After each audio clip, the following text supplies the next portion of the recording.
been home to me. No, what am I to do? I'm in love with you. Open your heart, you'll see.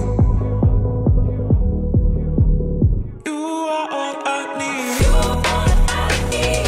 You are all I need. You are all I need. You are all I need. You are all I need. You are all I need. You are all I need. You are all I need.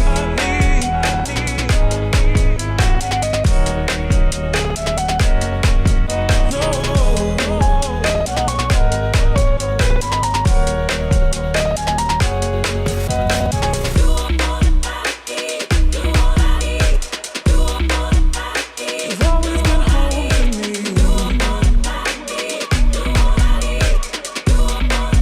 No, what am I to do? I'm in love with you. You've always been home to me. You are all I need.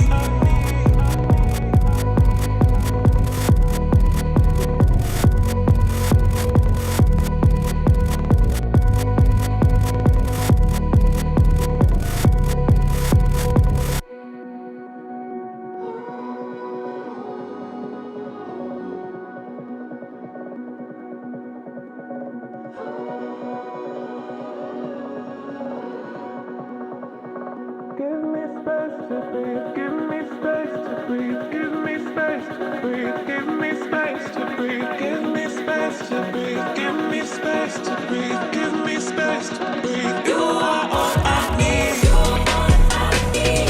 You are all I need. You are all I need. You are all I need. You are all I need. You are all I need. You are all I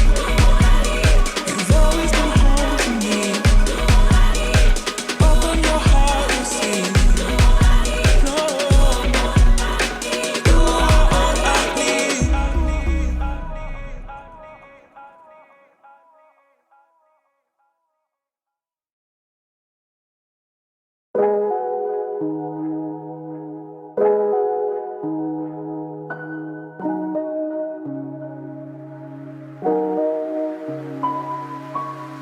Guess I shouldn't be surprised. I've been here one too many times. I've chased desire on my skin. Let the heat sink in. Saw it coming from a mile. I know it's been a little while. I felt the embers from within. Let the heat sink in. It's all coming back to me. The sleepless nights when it's hard to breathe. Watch my emotions take the lead. Can't control what it does to me. I remember how it hurts. Remember how it hurts, and it's so good to me. I remember how it tastes. I like it in my flames. Oh, it's so good to me. It's so good to me.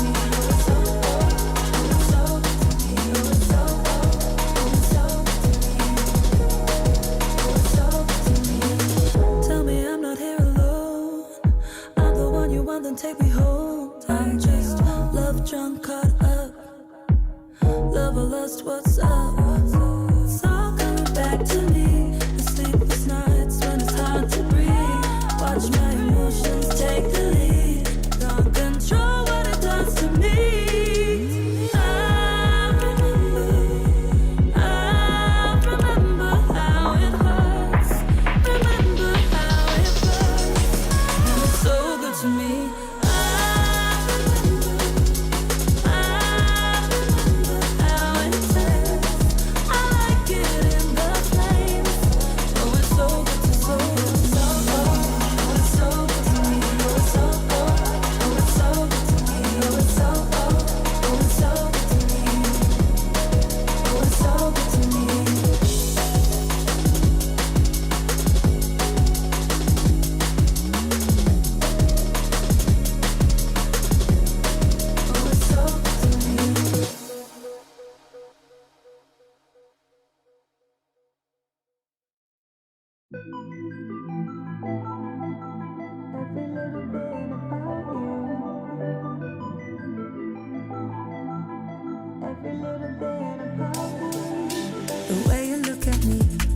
just like a dream. There's something so unreal about it. You started with a touch, now I can't get enough. I'm craving you, I know you know it. I'm wondering just why everything's alike. Maybe it's my call to action. You make me wanna move, you get me in the mood. Now I wanna make it happen. It's every little thing, every little thing, every little thing about you. It's every little thing, every little thing, every little thing about you. It's every little thing, every little thing, every little thing about you. It's every little thing, every little thing, every little thing about you. The way you pull my heartstrings, you play along to all the melodies around it. The way you touch my mind, I'm dizzy all the time. I gotta have it now, I found it. I'm wondering just why everything's alive. Maybe it's my call to action. You make me wanna move, you get me in the mood. Now I wanna make it happen. It's every little thing, every little thing, every little thing about you. It's every little thing, every little thing, every little thing about you. It's every little thing, every little thing, every little thing about you. It's every little thing, every little thing, every little thing about you.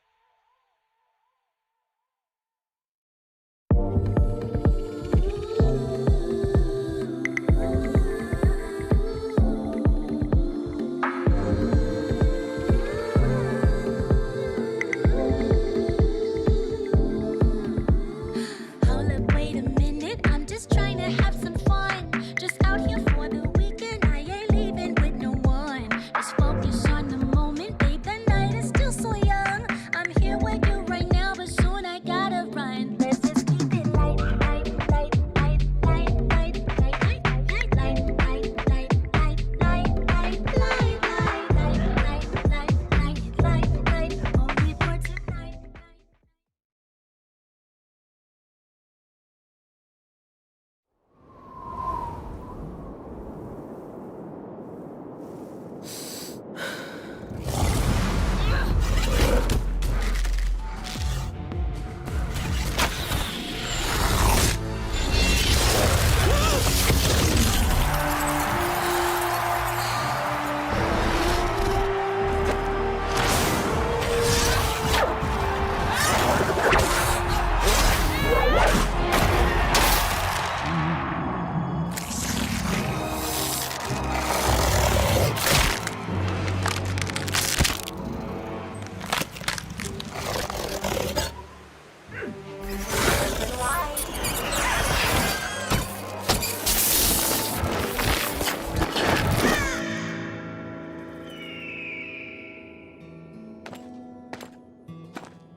What is up, Brawlhalla? Welcome to the 2v2 Summer Championship. Of course, I am Flambo, joined by my amazing Dara by my side. How you doing today, Dara? I'm doing quite well. I'm excited to be back. I'm excited to be commentating. I'm a little bit sad that I got to miss out on some of the singles action last weekend. But enough of that, guys. We're in top 4 of Southeast Asia. We have some super exciting matches coming on up. So I'm excited to see some doubles action. Yeah, no, I'm excited as well. It's always a pleasure to go ahead and take a peek at what's going on in Southeast Asia. I feel like for me, I kind of get a sprinkle here and there. It's always nice to see, if they're cooking up anything new. I mean, even taking a peek, I already see it looks like we have some pretty classic names that we're going to be dealing with here. It looks like we have Tax Evasion and Sire going to be going up against Keith, the Poo Poo, and Plum. And so that should be a pretty fun match. It's been a little while since I've gone to cast these guys.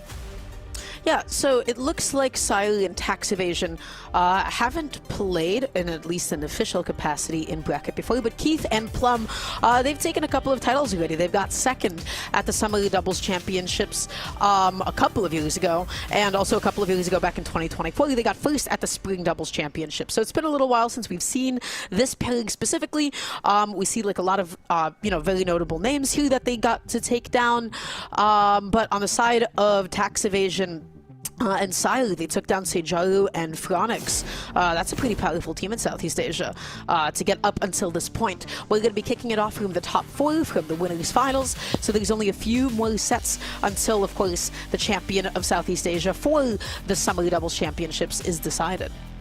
Yeah, no, it should be a fun one. I was taking a look at that bracket that y'all were taking a look at with us just a moment ago. And I saw, familiar name up there. I saw Dolan. I feel like I haven't seen Dolan in a bracket in a little bit, so happy to see that they're still playing the game with one of my favorite Orion names back in the day. But we're going to see if they're able to make the elimination side bracket run. But here we go. A couple of stats about these guys, Keith and Plum, collectively making roughly about $20,000 in earnings, and honestly similar on the other side. Looks like about $21,000 for Sire and Tax Evasion. Count the gold medals, kind of skewed in the favor of both Sire and Keith, but on the other side it seems kind of similar spread for Tax Evasion and Plum with 2 golds each there.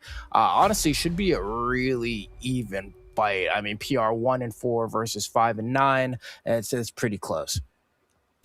That's right, but it does seem like we'll be getting into the game in just a few seconds. They're picking the stages now. We can see some of the legend picks that we have happening here. We have Tax Evasion on the Ulgrim and Sile on the Telos, the Roman Reigns. We have Plum on Chun-Li, and we have Keith on the Michelangelo, aka the Val. So it's interesting. Usually you see, maybe one of either Val or Wushang with either Ulgrim or Telos. You don't really see both of them kind of split up like that.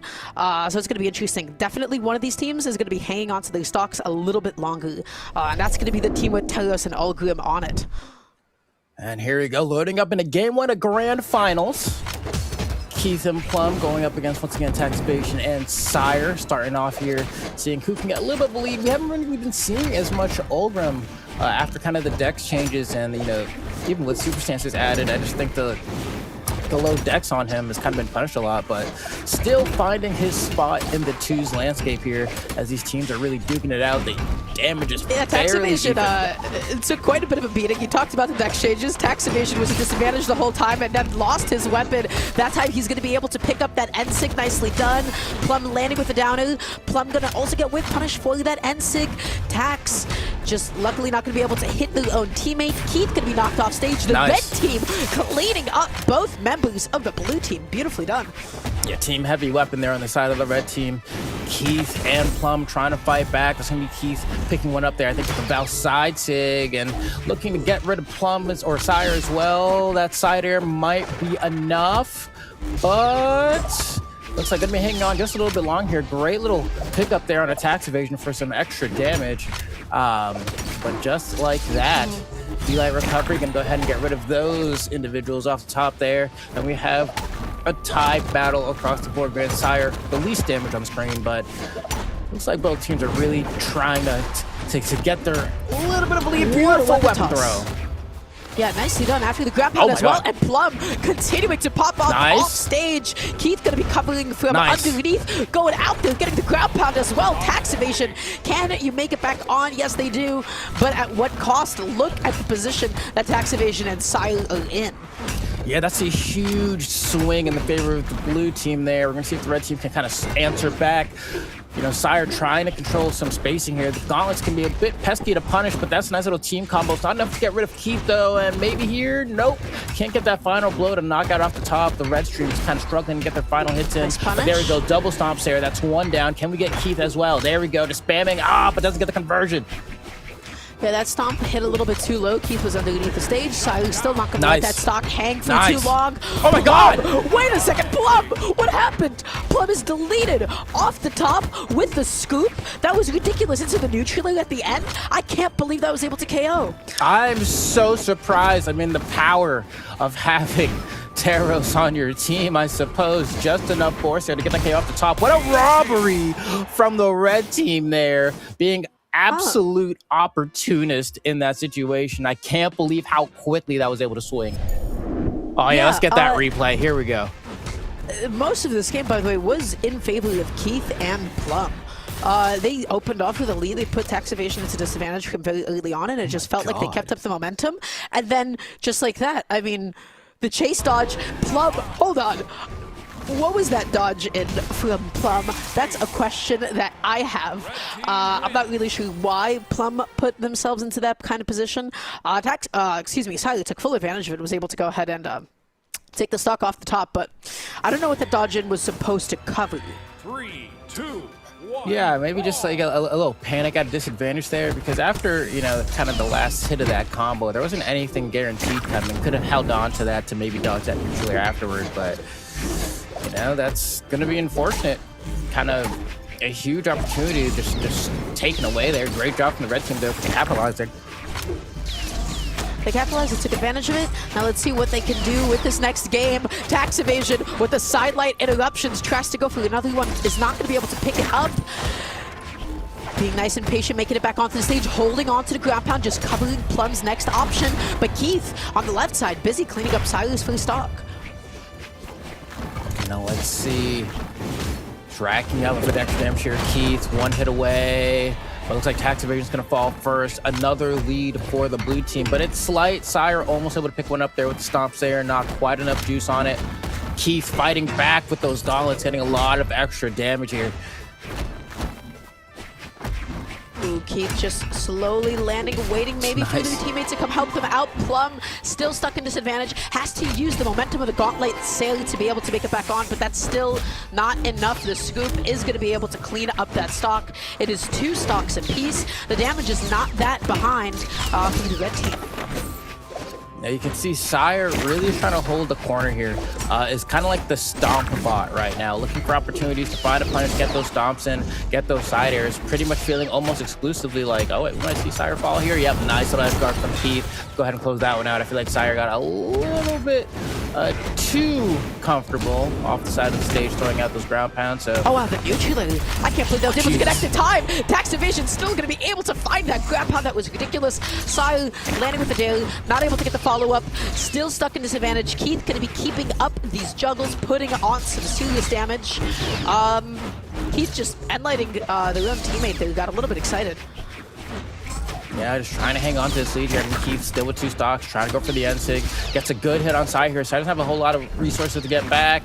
Keith can't line up the ground pound, throws out a side sig just in case. Almost gets KO'd by his teammate there. Plum will go ahead and retreat to the right side of the stage as Keith is still kind of fishing for those final blows. At this point, Plum is trying to make this stock last as long as possible while Keith tries to tack on as much extra damage as he can. End sig not enough. Getting close Probably here. Still not enough to take it off the top. That one is still not enough to do it. That is why you play Taros, because of that high defense. Finally, Plum going to be able to clean it up. Keith going to be put onto last stock, but now it is a 2v1. Silu has taken so much damage. This should be the game for the blue team, and it will be. Keith cleaning it up with a GCD light into the ground pound. Yeah, it's going to be 2 games now. Where the blue team might be able to come out on top. So one more, and they will go ahead and secure their spot. Oh, it's a 1-1. Grand. Am I crazy? Oh wait, no. Oh yeah, no. Sire and tax evasion robbed them, didn't they? They did. Yeah, in that game 1, they were behind the whole time, and then Plum and Keith ended up taking game 2. It's a 1-1. Okay. I had to make sure. I was like, for a second there, I was like, wasn't it the other way around? The blue team robbed them, but no, you're right. They did end up getting that snag. So it's a good call out there. I'm just gonna have a nice tie battle here for winners finals, which is how I prefer it, to be honest. I mean, even looking at kind of the stats earlier before the set started, it was pretty even. You know, money wise, placements wise, across the two teams, it felt pretty down the middle, and it looks like the stat is kind of reflecting that. Let's see what we got. Going into game number 3, Plum trying to go in on Siler. Siler going to be fighting his way back down to the ground. And Sig, what's the follow-up? Into the Unlight. That's a lot of damage. The neutral into the recovery as well. Jesus. Another Ensig is flying, and all of a sudden the red team, they have put on so much damage onto the blue team. Signature after signature. Tax evasion left off stage without a weapon. Recovery is going to get stuffed out. Plum with an amazing edge guard. It does not matter how much damage they dealt because that edge guarding was on point. Yeah, I mean, at this point, there's going to be another stop there. Sire having such a good, easy time finding those, really just kind of being the deal sealer for the red team here in terms of securing all those knockouts. But very slight lead for the red team here as the blue team is racking up a good chunk of damage on attack evasion's second stock here, as Sire kind of sits in the back, probably just looking for more opportunities to, you know, punish his teammate getting hit. But at this point, I'm a little bit worried that we might end up in a situation where tax evasion ends up down to his final stock a lot earlier than maybe the red team would like.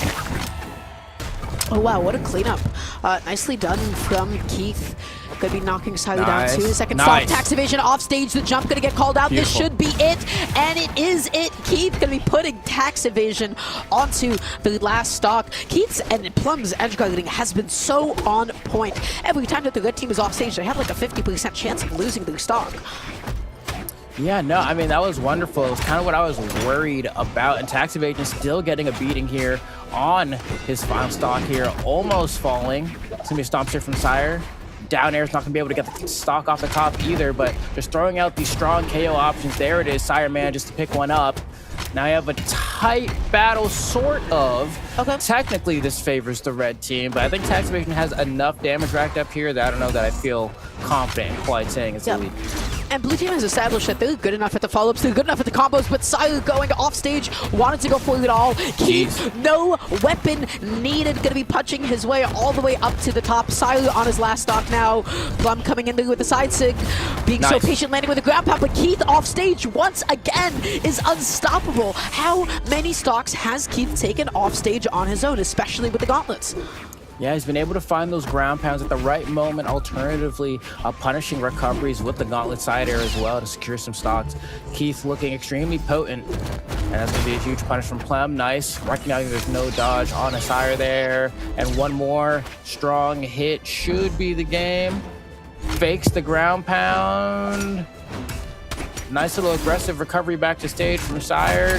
The Ensig to tack on some damage, but gonna struggle to get through. Yeah, great job from Plum forcing out the dodge, making that ground pound for Keith pretty much guaranteed. Yeah, look at Keith taking 5 stocks that game. I feel like Keith especially, you know, did such a fantastic job, but both Keith and Plum, they looked super efficient, especially when it came to securing some of the stocks off stage. I do think Sire and Plum, excuse me, wait a second. Plum and Keith, yeah, they both did an amazing job of taking stocks off stage. Tax evasion and Sire, they had a really good opening. They found a lot of huge hits. They found a lot of signatures in the beginning. They put on a lot of damage, and they made sure that the blue team stocks didn't last too long, but the red team kept finding themselves in disadvantage. They kept finding themselves stuck in a combo. They kept finding themselves stuck off stage, especially in that last game. So I'm curious to see what's going to happen in this game. Keith and Plum, though, pretty confident, though, that they're most likely to take the set. Yeah, looking real pretty here. Oh, that Ensig almost active enough to catch that dodge. Probably off by like a frame or two. Bit of a lucky break there, but tax evasion and Sire doing a pretty good job holding this right corner of the stage. Plum gets the touch. Nice save. Oh, but Sire goes out there for the ground pound. They go for the save again. The blue team is somehow staying alive here. Sire making it back on is what I would say. And then Keith going to be cleaning that one up. Oh my God. That should have been the blue team going down here. That should have been them. And yet they both made it back on. They saved each other. Finally, Keith is going to be going out here. But that's not the opening that the red team wanted at all. Yeah, definitely Felt like what should have been an advantage. Huge opportunity for maximum punishment, but the gravity cancel stomp does not find the mark, which ends the combo. Huge damage on the Keith, but in that time, Plum is able to turn around and get that stock off of tax evasion. Tries to go for the jump call out. Keith not going to be able to find it. Tax evasion, what is he landing? Everybody is just stacked on top of each other. Keith now left without a weapon. Landing with a neutral. He's going to be able to get a hit for his teammate. Coming in there with a side sig. Going to get punished as well. We're seeing so many counter punishes. We're not seeing just a lot of extended team combos. Just somebody getting hit and then no teammate getting punished for it. Yeah, really doing that kind of leapfrog trading. And there we go, a double KO coming off the side of Plum, getting that gravity cancel sidelight recovery, and then getting the exhausted recovery to boot to go ahead and secure the other stock of a member of Team Red. And now Tax Evasion and Sire looking like they might be at their winner's set point here if they can't bring this to a game number 5. And they are eating punishment. Sire already in the orange on his final stock.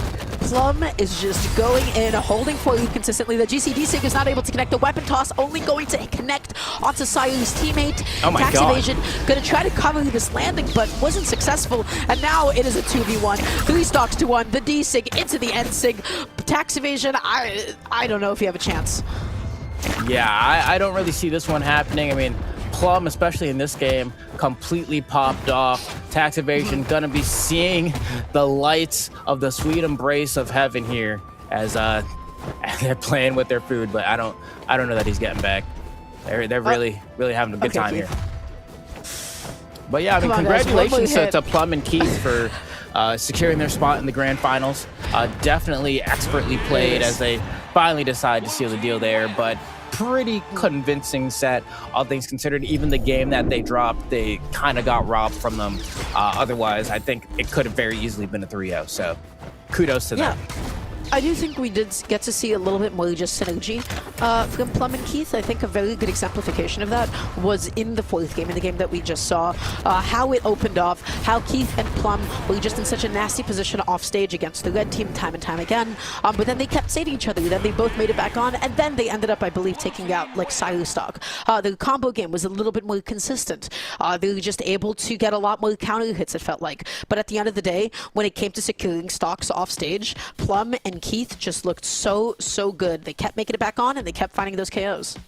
Yeah, no, they did a really good job with that. I mean, I was pretty impressed, especially just like the synergy in terms of being able to, you know, bait out a dodge and then knowing that your teammate's in the back ready to cover whatever options that the opponent has left. Plum, especially in that last game, I mean, 7 signatures, had like 71% accuracy. Cannot be upset at that. You were landing them. I mean, throwing out those Wushang neutral signatures, we saw a lot, even securing that last stock of one of the members of the opposing team there by doing a N-sig, turnaround, slide, charge, reverse N-sig, and then just getting the stock, right? So great execution from Keith and Plum. Definitely deserving that grand final spot. We're going to see if maybe on the elimination side of bracket, if Tax Evasion and Sire are going to be able to maybe get the run back that they're looking for, but they're going to have to kind of, you know, sit there and think about it for a second. That's right, but it does mean that we will now be jumping into the elimination side of things. So it looks like the set that, I think we're still waiting on one more qualifier match. Before the elimination semis is filled up, but one of the confirmed teams that we'll be seeing is going to be Sejaru and Phronix. Sejaru and Phronix, definitely like 2 staple Southeast Asia players. But until then, my friends, I do believe that we'll be jumping on over to a quick little break. So don't go anywhere quite yet. We'll be back in just a few more minutes with some more Summer Doubles Championships action coming your way.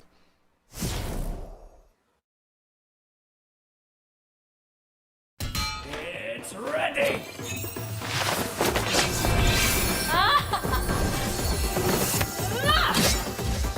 My motion is graceful, but my precision is deadly. Watch closely. My chakrams dance better than you fight. 2 blades, 1 warrior. The odds are against you.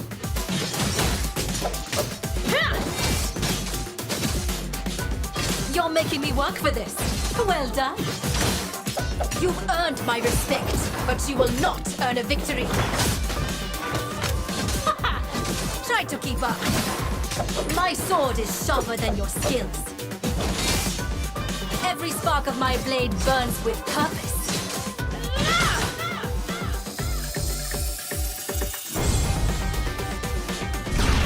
My strength and grace can change the outcome of any battle. In the end, my spirit always triumphs. Welcome to Brawlhalla!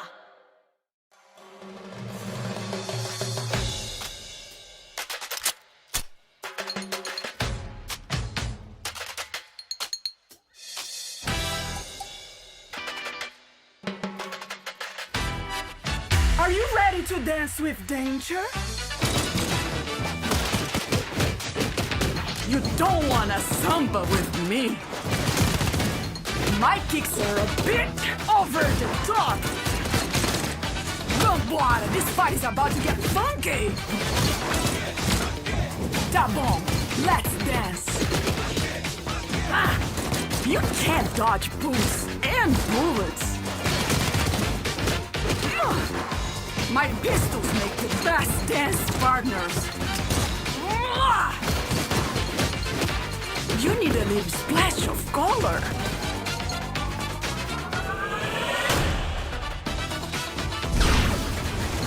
My bullets leave a lasting impression, but my dancing will take your breath away forever. Boas-vindas a Brawlhalla!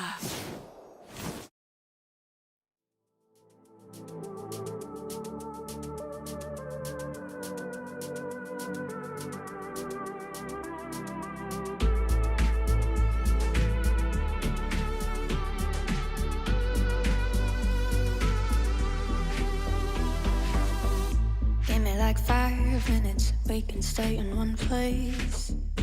Taking my time with it, no, it's not a race. I want you in your mind, baby. Tired of this chase, and I know you feel the same. Time will pass, I can't stand to see. Thought of you and me grumble so slowly. Understand what we have is real. Just give me the wheel. I know that we were scared. Butterflies are pushing us into the edge. Let go of what's been said. Heart is racing, but we'll make it to the end. Just take a chance. Take a chance. No regrets. Take a chance.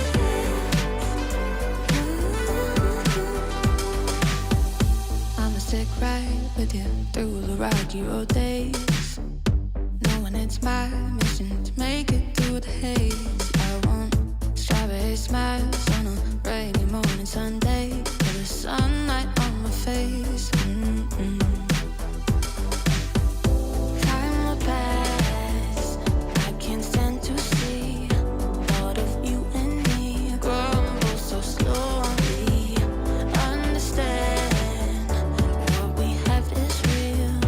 Just give me the wheel. I know that we were scared. Butterflies are pushing us into the edge. Let go of what's been said.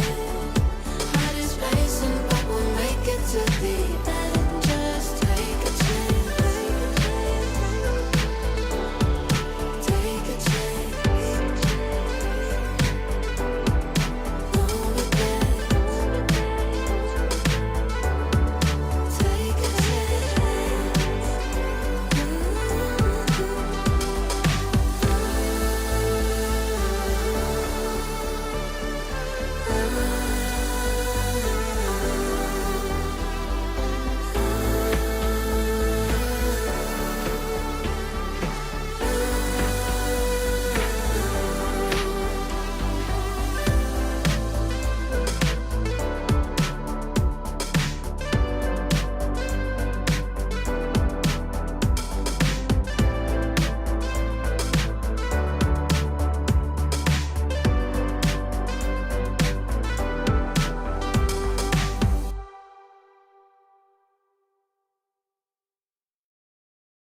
Wanna make this night last a little longer. Wanna hold on to how I feel. 'Cause I gotta know if this love is for real. 'Cause I gotta know if this love is for real. I gotta know, is this love, is this love? I gotta know, it's enough, it's enough.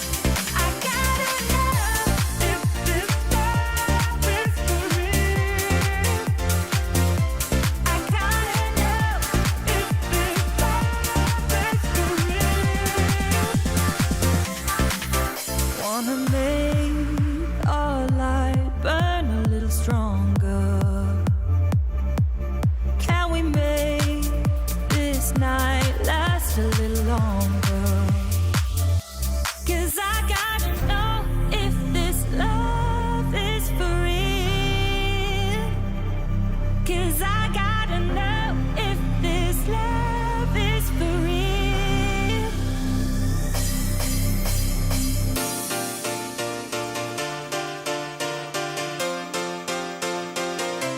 I gotta know, I gotta know, I gotta know, I gotta know, I gotta know, I gotta know, is this love, is this love? I gotta know, it's enough, it's enough. I gotta know if this love is for real. I gotta know if this love is for real. I gotta know if this love is for real. I gotta know if this love is for real.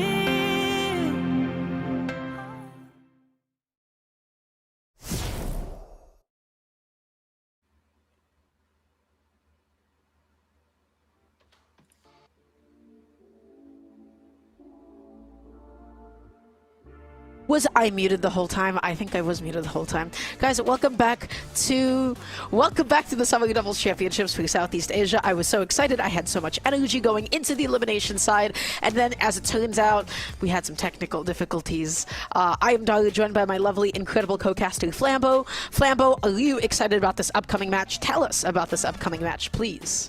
Yeah, I mean, I'm pretty excited. Of course, you know, I love watching some doubles action. We're going to be taking a look here between, first of all, my home dog, Dolan, who I haven't seen in a hot second. Looks like pulling up with Eli, going to be going up against, say, Jarwin Phronix, which is like a classic little squad that we have here back in Southeast Asia. But, you know, Elijah,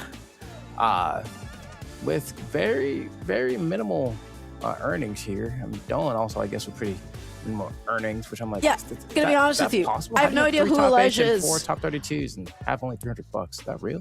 Whatever. That's a good question, actually. I don't know. Not nice to call Dolan broke like that, but also Elijah.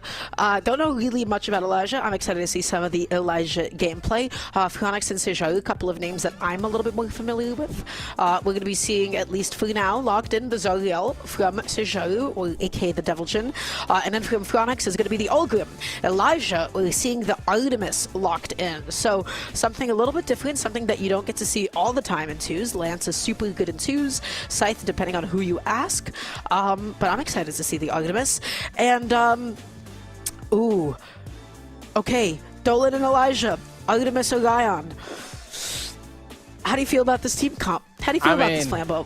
I have no idea. I feel like double Rocket Lance is something that's been tried in doubles before, right? We've seen a lot of double Olgrim teams in the past, and it seemed to work just fine. I think Artemis is a bit of a weird pick in the twos landscape. You don't really see a whole lot of combos with Scythe and twos in general, but I could not see Dolan really I mean, has been playing that Black Knight for so long now. It seems like a sure lock-in of the character choice there. So we'll see how this plays out. I'm honestly curious as to, I mean, they made it this far, so something about it must be working. Yeah, this team comp might be a little bit toxic. And I don't want to be like so negative opening off into like eliminations heavies, but it's Artemis Orion. We're going to be seeing a lot of side six. We're going to be seeing a lot of end six coming out here. I know that's a bit of a vague statement, but already Elijah opening off hot off stage onto Phronix, left without a recovery. Can he make it back on? The series is going to be enough to touch the side of the stage. Phronix getting back all of his resources, but look at the opening of this game. How much damage has he taken? Yeah, that's a huge chunk. Phronix kind of getting bullied a little bit. Dolan trying to push forward with that candy cane spear here. Gets the side stick as well. And there we go. Nice little signature coming out from Elijah. Are we going to get the first stock taken? No, looks like the blue team's going to be able to make it back, but Dolan picks up a D-Light there on the left side. That gives him an opportunity. Go ahead and maybe get this S-Guard. Beautiful weapon throw to stuff out the recovery from the Rocket Lance. And that's going to be the first stock of the game. Phronix has been suffering since the beginning of the game. Finally able to get an end light in there. Sejaru, first stock going to be knocked out here. Phronix going out there, able to get the downer, able to get the weapon toss, and cleaning up both stocks on his own, putting that work in that was so beautifully done, just punishing them for trying to save each other. They kept going off stage, they kept trying to get that hit onto Phronix, and they just kept falling right into his hands. Yeah, and then huge opening as well for the blue team there to go ahead and get a bit of a team combo, racking up a good chunk of damage. Dolan can't get down, gets an early knockout off the top from the recovery. And we can see Elijah trying to get the equalizer there, is unable to find kind of the early stock with that ground pound. And so now the red team really behind. Elijah being nice and patient on the way back down, not able to get the downing pick up off of Dolan's setup, not able to get that GC. Ensig, Elijah going all the way off the top above a Gauntlets player is a bold place to be. Ensig not going to connect, but look at the red team tossing out every single Ensig that they possibly can, trying to make it as difficult as possible for the blue team to land. The blue team did manage to land. Sejaru going to be eating a D-Light, going to be eating a side light on behalf of Phronix. Dolan able to get the series, not enough to take out the stock. That's going to be Sejaru cleaning up Elijah's second stock. Yeah, Dolan, you know, kind of going into Sig mode for a little bit there, just looking for ways to secure these knockouts. Probably going to be throwing out a Sig sometime soon here. Elijah trying to find an opening. Dolan can't get a hit. There we go. Gets a bit of a down air. Wants an end Sig, I'm sure. Side air is going to be able to get one. Can we get two? I think. Oh, no. Okay, cool. Well, that was actually pretty scary there. Elijah almost getting a little bit too deep, but doesn't look like going to end up being punished too hard for that. Dolan now going to be singing the side, just kind of trying to extend the stock. Okay, Elijah trying to go through the end light follow-up through. Nice pick up with a downer. Dolan going all the way off stage looking for the end sig spike. Not going to be able to find it. Side light. No D-light pickup after. Not a true combo. Okay, Dolan wants that weapon spawn. Phronix is holding the corner. Dolan finds it, sneaks his way in, gets a punish. One recovery away from maybe losing his stock. Gets hit from high up. A lot of damage on Elijah too. Elijah left without a weapon. Sejaru going to be able to land with that series successfully. Dolan is still somehow hanging onto the stock, but yeah, that's going to be Elijah's last stock gone. The Neutriller, Bo Neutriller is not going to KO off the top, but landing with the ground pound. Okay, that was so crazy. Two crazy things happened. That ground pound and then Bo Neutriller actually KOing. Yeah. Insane.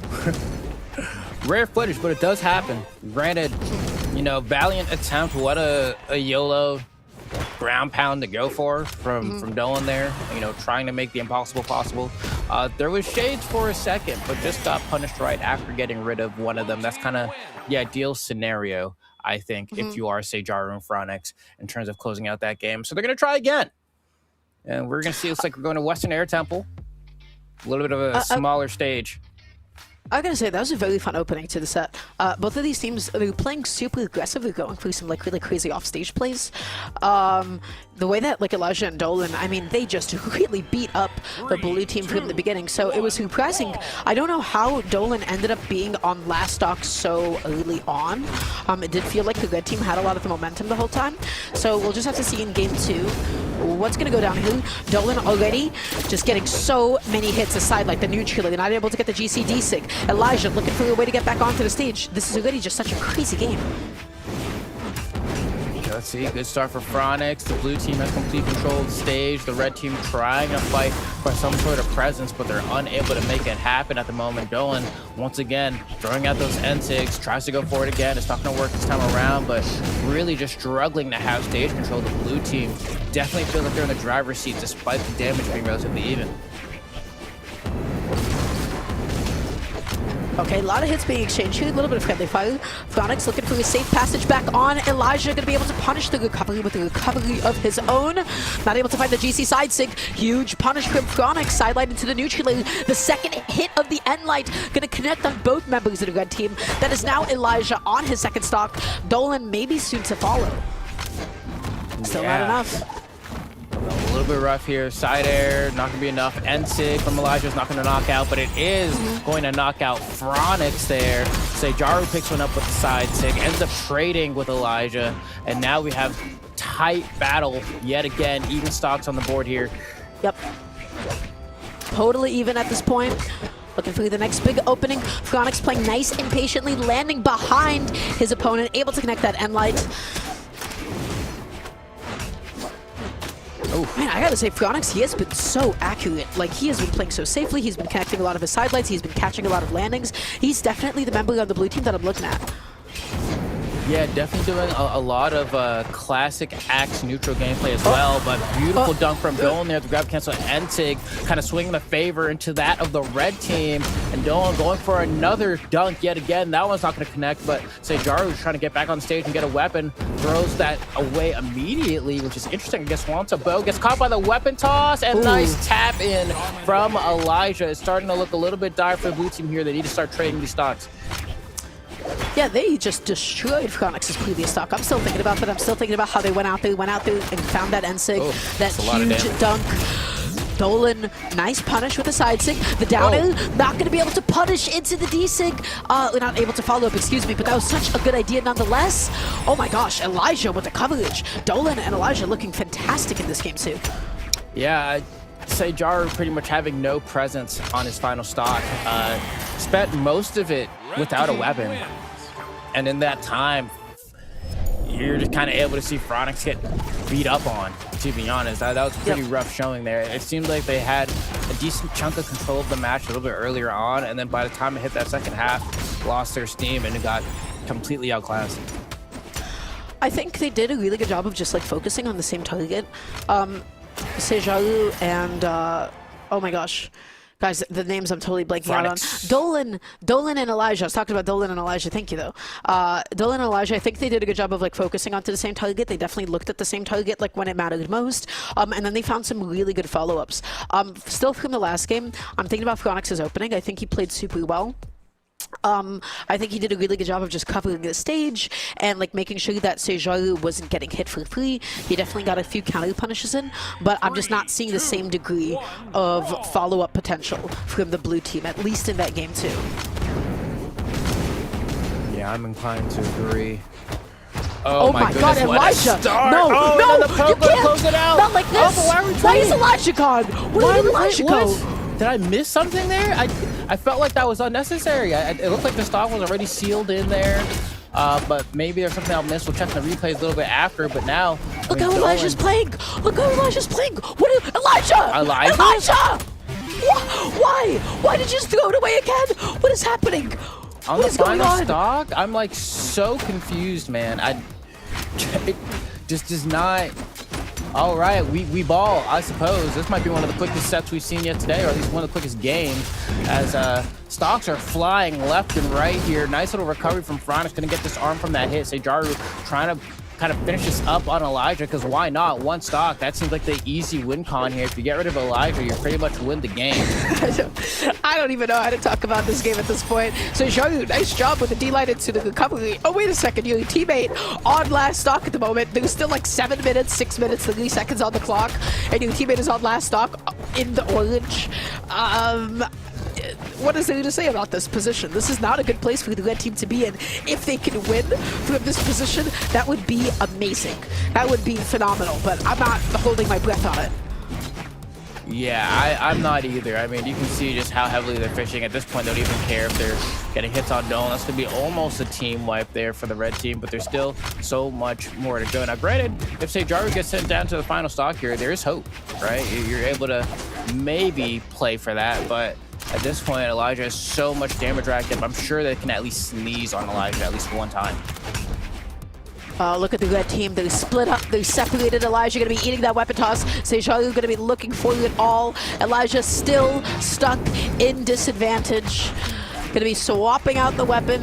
Just going to be getting a nice fresh sight that's not going to be knocked out of his hand. And just like that, Elijah has been eliminated from this game 3. GG's, go next. You know, yeah, this was a wash. Yeah, I mean, I don't know. Maybe Dolan can make this 1v2 happen. He still has 2 stocks. Anything's possible.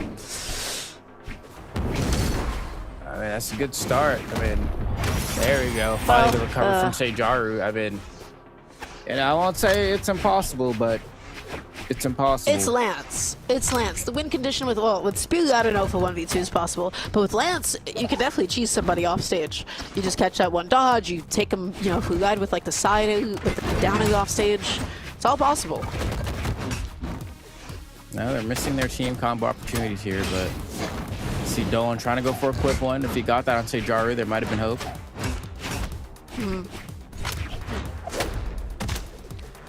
Chronix off stage and about, wait, what? Okay, hold on. That was still Chronix's second stock. I mixed up Chronix and Sejaru for the second. Sidelight, nice chase down with the unlight.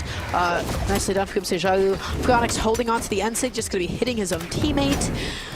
Dolan, hey, listen, Dolan is fighting. Dolan is putting in as much fight as he possibly can, but at the end of the day, N-Sig into side Sig, there's only so much that you can do about that. Yeah, that was a wild game. I really don't have much to say about. I mean, let's see. Okay.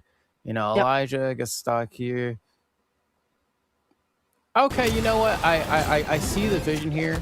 If Elijah got the ground pound on the Phronix there, would have been able to get the chase dodge up and make it back to the stage. But didn't end up connecting, and I think they just ended up holding it down to see if maybe they could get it on the other teammate to then get the chase dodge up and then maybe get saved, but neither of them ended up connecting. But I think I see the vision a little bit clearer now. Yeah, well, look at the position that we're in. Sejaru and Phronix are up 2-1 on Elijah and Dolan. Elijah, he opened off so hot. Elijah, I don't want to see that again. Whatever we saw in that last game, the way that your first 2 stocks went, I don't want to see that. I believe in the Elijah that doesn't do that.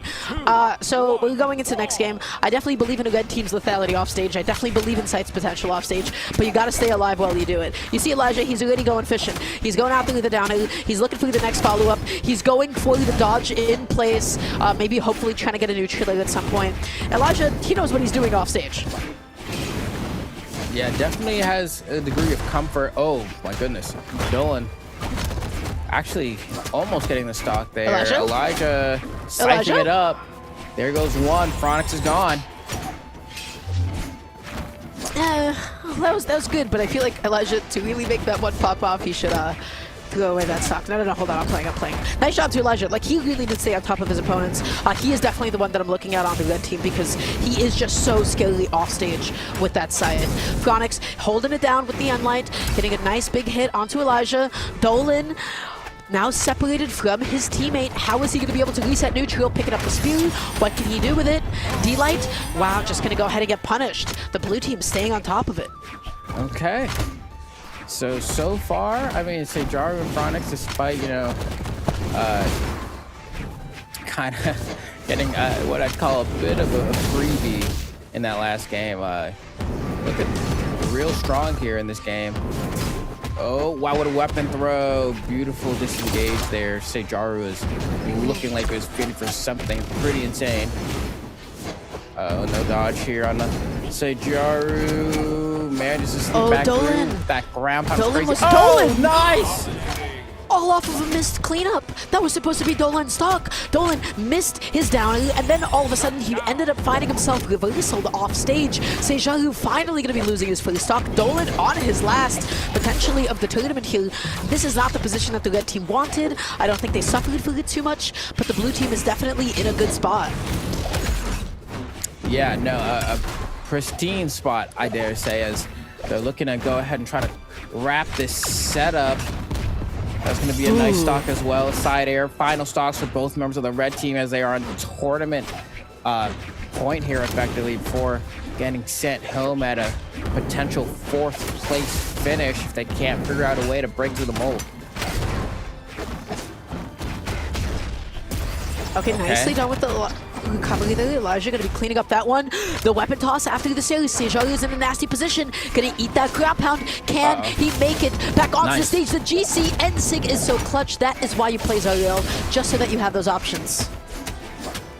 Oh my god, huge damage coming out from Elijah on a Phronix. Blue team might be choking this position here.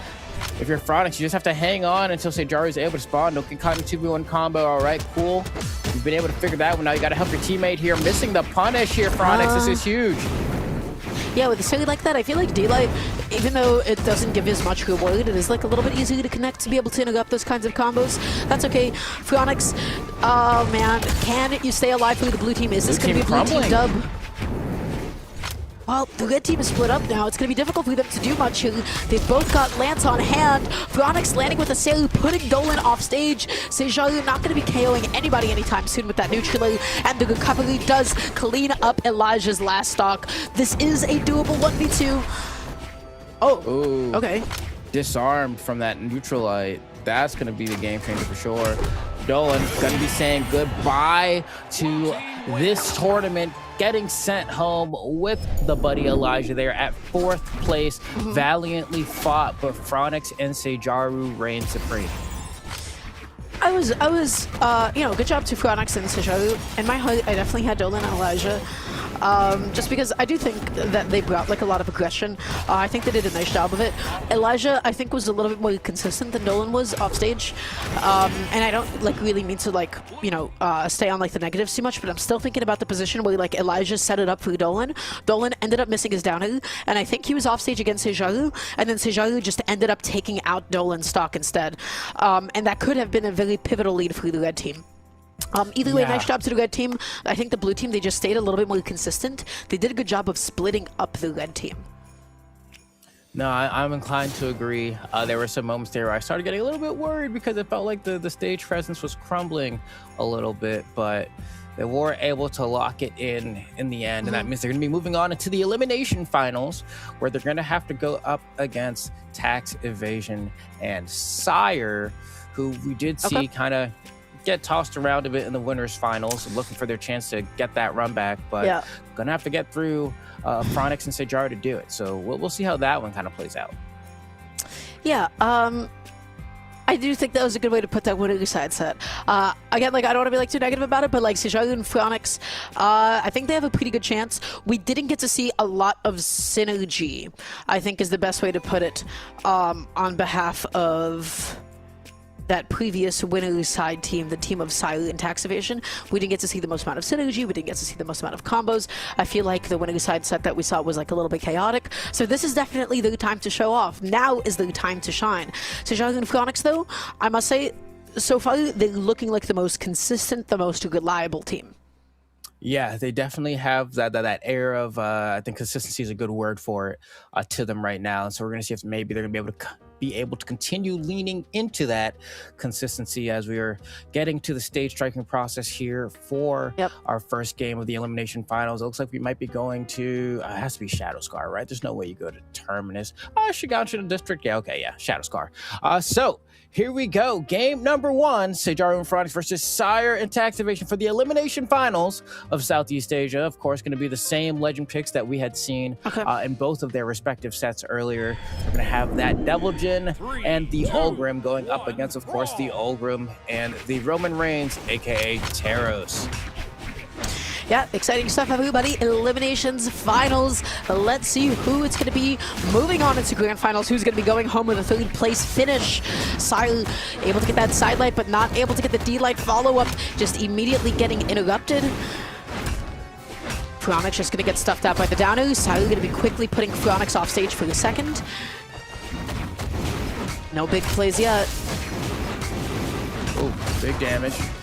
And a side sig, not enough. Shadow Scar, just large enough. Keep Phronix in the game here, but that was a pretty rough bout. Silent recovery, not gonna be enough to KO off the top as well. really trying here to go ahead and close out some of these first stocks. Whoa, bit of a team combo. Another stomp Sayer. Sire, the stomp Sayer goat just running across stage. Immediately dash jump, fast fall, you know, like landing canceling over and over just to run over and get those stomps out. Nice coverage from Tax Evasion, going to be keeping his teammates back nice and safe. Jumping into with the neutral. Tax Evasion, nice and patient on the way back down. Sejaru not going to be able to get that hit for free. Sire going to be putting Sejaru off stage with that sidelight. The stomp Sayer true combo didn't come through. That time it didn't. Tax Evasion going to be able to get a nice big follow-up. The red team definitely the one in the lead for just a moment, but good cleanup from the blue team. Good timing as well with the dodge from Sire there. I mean, Sire's basically looking to get another hammer.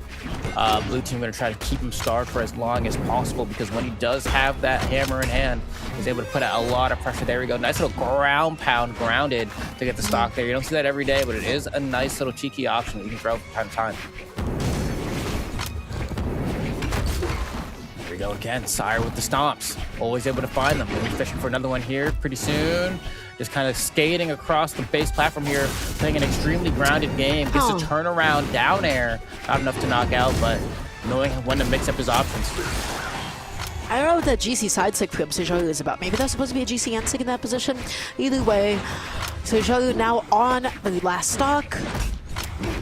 Picking up the bow, not going to be able to get that D-light. Still a little bit too far back. The N-Sig is going to be able to connect. Tax Evasion sent at a nasty angle. Sire going to be keeping their teammates back nice and safe. Nicely done. Oh, huge. Stop recovery. Not going to get the conversion there. Nice little bout of damage as, you know, the blue team trailing behind. And there we go. Both members of the blue team now on their final stock. Sejaru trying to get something going here. Tax Evasion trying to swing with these recoveries as Sejaru just kind of weaving between all these hitboxes. Tax Evasion on last stock now. Again, I feel like this game has been like super even. No huge plays, no huge follow-ups. Just been like a lot of like hit after like counter punish. So definitely like a little bit more of a chaotic game. I feel like is the best way to put this. Yeah, so that's Sorry a good with way. the counter punish, but Tax Evasion just hitting their own teammate. Uh-oh. Ooh, okay. Tax Evasion able to get back on stage there. Things starting to look a little bit dire here. I mean, granted, Sire does have 2 stocks, but Tax Evasion could very easily end up in a 1v1 or 2v1 situation like right now, and you have to be able to hang on just a little bit. The recovery is actually going to knock out Sejaru, and just like that, the red team able to convert that quickly into a game 1 victory. Yeah, Tax Evasion and Sire, nice job coming out on top. Onyx and Sejaru going to be going down again here. They just won a lot more of the individual engagements. I do think a lot of this game was defined by the interruptions. It was just like hit, punish, hit, punish, hit, punish. And Sire and Tax Evasion, they definitely got a few more of those counter punishes, I feel like. So nice job to them. We'll be moving on to the next game. I would like to see a little bit more organization, I think, from both of the teams. Just like, when is it my time to go in? Is it actually safe for me to follow up off of my teammate's attack? You know, a lot of the time, like at this like level of play, you have to recognize, is it actually safe for you to go for the guaranteed follow-up or not? Or is the other opponent going to interrupt you and punish you and get a bigger punish off of you? And I do think Sire and Tax Evasion took advantage of that a little bit more. Yeah, especially with a team like the one that Tax Evasion and Sire is running. If you do end up in a situation where you're kind of trading punish for punish, the team with the Taros is pretty much going to come out on top every time, right? And so you have Sire running in with these dash downlights and racking up so much damage and getting even potential knockout, scoop. And all right, Fronix is fine, but just like that, I mean, Sire, the amount of damage Sire is getting with this hammer is ridiculous. Yep. Absolutely. Sire has just been going in, and there it is again, right? Like, Fronix is going through that end light. That takes so much time, but he wasn't actually in a safe position to actually go for it, ended up getting delighted. Sire's first stock is gone. Tax Evasion trying to land the a little bit of an awkward position, just going to eat that side sig very easily. Fronix looking for a jump call out, not going to be able to find it. Sire going to be covering the stage beautifully with that stomp into the Sailor, and this game is continuing to stay even. Tax Evasion is somehow still avoiding taxes, still alive. Yeah, I don't know, just dodging the IRS, I guess. I mean, granted, finally losing that stock there, but Fronix still with 3, so, you know, slight lead to the blue team here as, you know, Tax Evasion and Sire trailing behind a little bit, but I'm sure Sire will find a stomp in the near future. If you feel it in my bones, and there it is. Just like that, gonna go ahead and secure that stock, and now we have ourselves a tight battle, and I'm sure Sire gonna continue sticking to this game plan here. As long as he has a hammer in hand, I feel like there is a pressure being exerted on the screen, but the blue team doing a great job of separating the red team members. Oh, tax evasion. Hold on. Going all the way off stage. Tried to go for something insane. That could have been it. Oh. All right, good chunk of damage being racked up here. The blue team making some great adjustments, wiping out both members of the red team with efficiency. Pretty poised here to potentially make this an even set count if they're able to keep this momentum going. Sejaru off stage without a weapon in that position, but wait a second, tries to go for the crazy reversal, not enough to be able to do Sire in, going through the weapon toss. The weapon toss unfortunately went up and above the stage. If the weapon toss stayed off stage, that could have been such a good position. Oh, misses the side air. That's a huge drop. Twice now, this would be stocks removed that are just still in play because of some missed execution from Sire here. And just like that, I'm a little bit worried, but great pick from tax evasion on the side. Wait, hold on. There is hope still. Yeah, these are both high defense legends, so you know that they're going to be hanging around for a little bit longer. Okay, good. I just hope that neither member of that team got like knocked out as soon as I said that.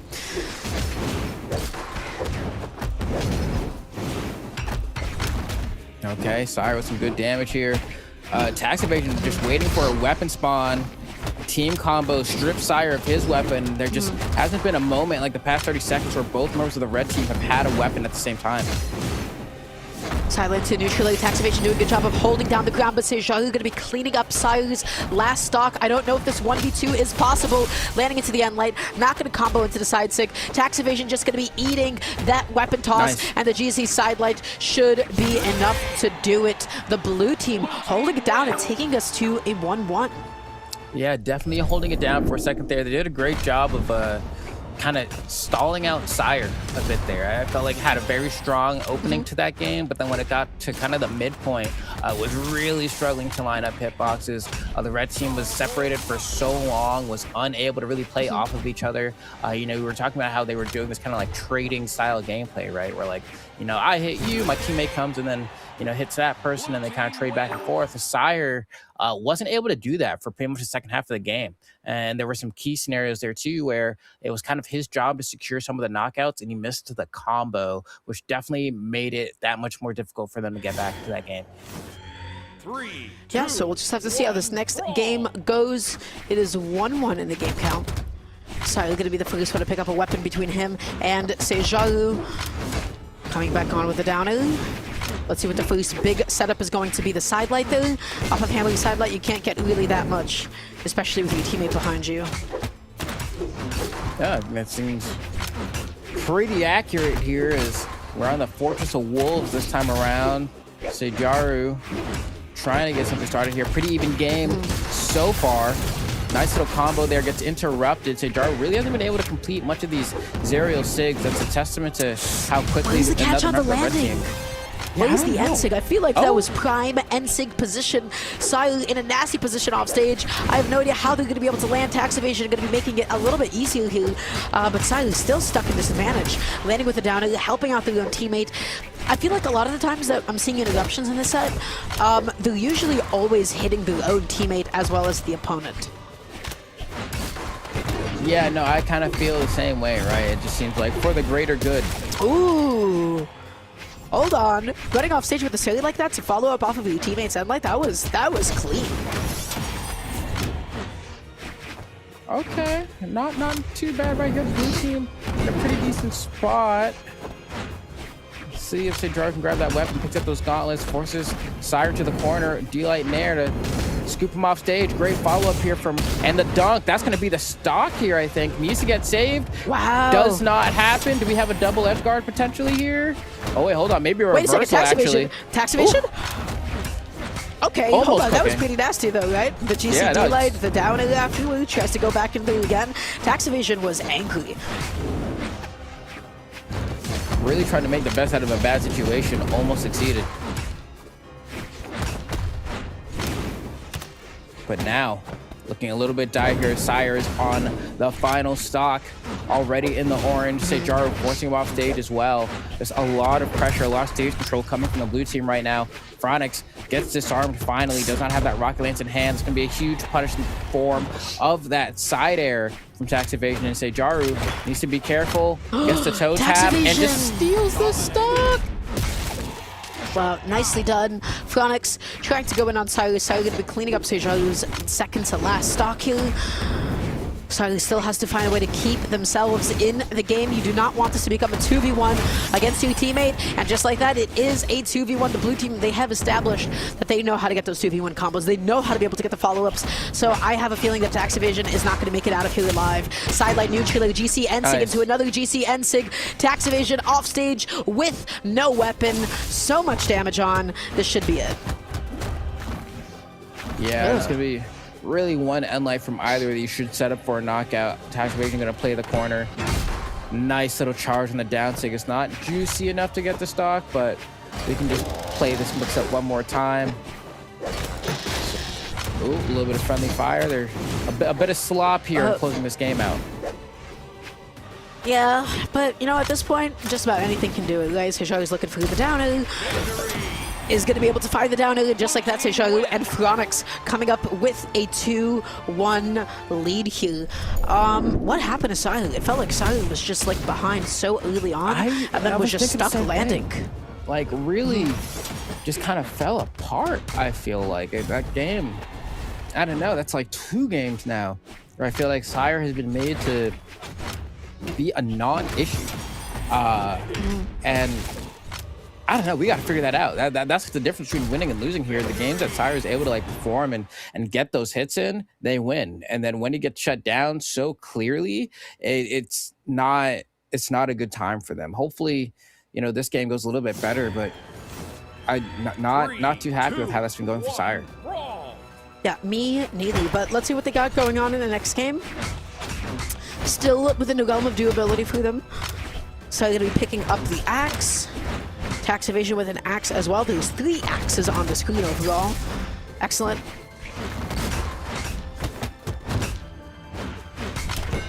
Okay. Nice little opening up from Sejaru. Can't convert that into an guard. Okay, sideline neutrally jump, hold on to the ground pound as well. Amazing follow-up. The red team is popping off. Those are the kinds of follow-ups that we want to see.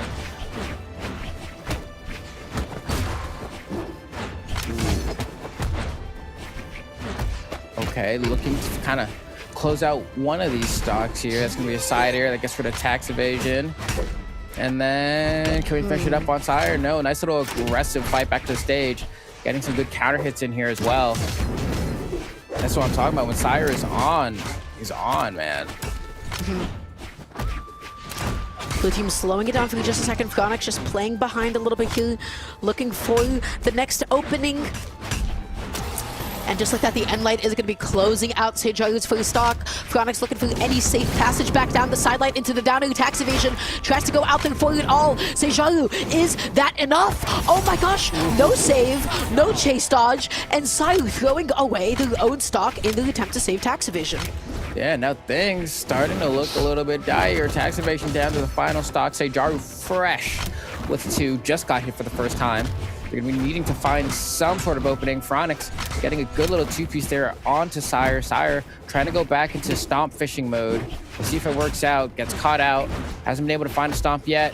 Tries again there. That's not going to connect either. You can see the blue team kind of hovering around these platforms, making it very difficult for Sire to get the one thing he wants. But there it is. But immediately, right, the moment the stomp happens, an interrupt falls.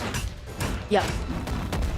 Coming back on with the unlight. Phronix just looking through the next hit here. The weapon toss to be able to break neutral, but then ends up trading it, not picking up the weapon back. Phronix is still left without a weapon. Siley picking up a hammer. Sejaru hanging on to the stock a little bit longer. Phronix, though, going to be going down to last. How does Sejaru make it happen off stage? Siley is still holding on to the stock a little bit longer. Finally, the Siley is going to be able to do it, and the blue team is keeping up the lead. Ooh. Okay. Looking close-ish here. I mean, granted, that's a lot of damage racked up on Tax Evasion. Gonna have to hang on here. I mean, say Jargon Products just need this game to punch their ticket into the elimination finals, and they're getting that much closer as Tax Evasion in the red now, going for a quick one on the side. Sire botches the execution. That was supposed to be a chase dog recovery to set up for a pass to Tax Evasion, but now the opportunity has left the building. They're really gonna have to clutch up here. Sire getting these stomps now in the golden hour. Sejouli able to get the end light, looking for the pickup with a side light, not going to be able to find it quite yet. Tax Evasion not able to cover his teammates back. Nice. Side sig, is that going to be enough? Not quite. Should be. Sayu just going to be eating the weapon toss. Beautiful. Tax Evasion is out, and Sayu is too. Sejouli and Furonix going to be closing out the set. Nicely done. Yeah, securing their ticket into the grand finals. Sire and Tax Evasion will not have a chance to go up against their adversaries, and that's okay. Third place isn't bad. You know, third place is not bad by any means. Can't be too upset with that. You made it to the podium. You probably got a decent check of earnings as well. Of course, every team would like to go a little bit further, but for all things considered, pretty good performance. That's great. So Sejouli and Furonix fighting their way into the grand finals from the elimination side here. They had to win a couple of sets to get up until this point. This was a team that I was surprised to see in elimination side. I do believe that this was the run back. It was the run back, that's right. So in winner side, in winner semis, it was Sayu and Tax Evasion that knocked down Sejouli and Furonix. They got the run back. They beat him pretty confidently 3-1. So I don't really see how Sayu and Tax Evasion knocked them down to elimination side, because Sejouli and Furonix are playing pretty good, I have to say.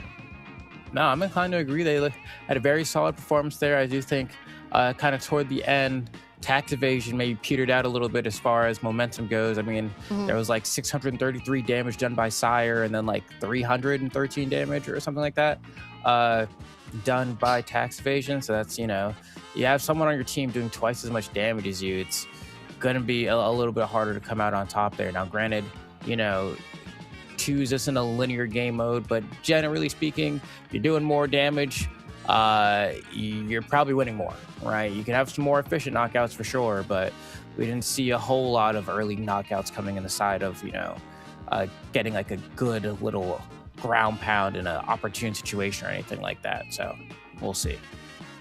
Yeah, we'll just have to see. But everybody, I do believe that we'll be jumping on over to a quick little break before we have our final set of Southeast Asia. So don't go anywhere quite yet, and we'll be back soon with grand finals coming your way.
Somewhere you don't know, the kind of place you visit, put down roots and call it home.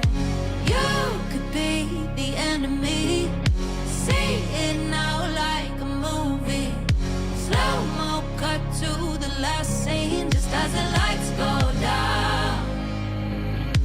All the things I thought I knew, oh, you broke every single rule.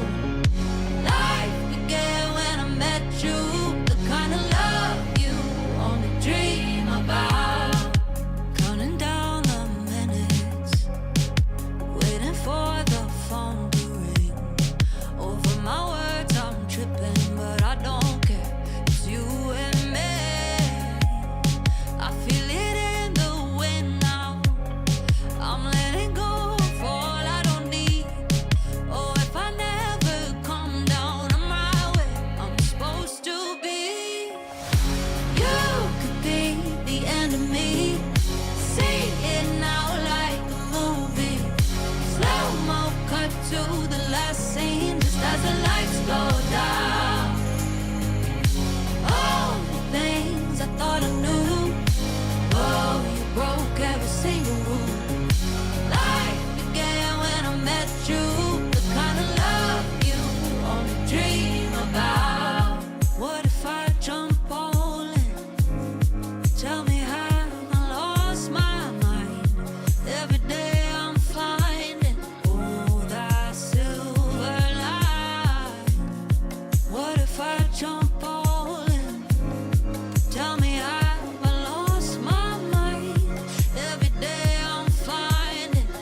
last scene just as the lights go down.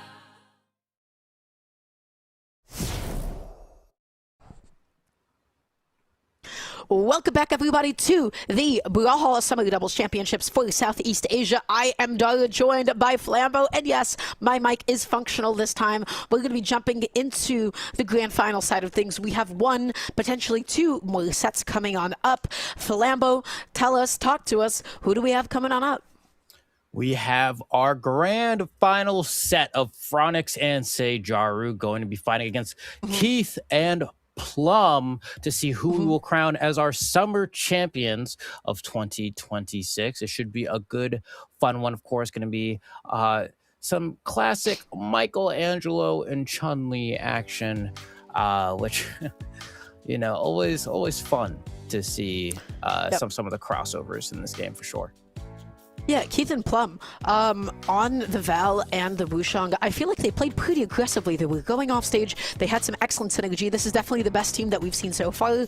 And the placement definitely proves that. They're on the winning side of Grand Finals.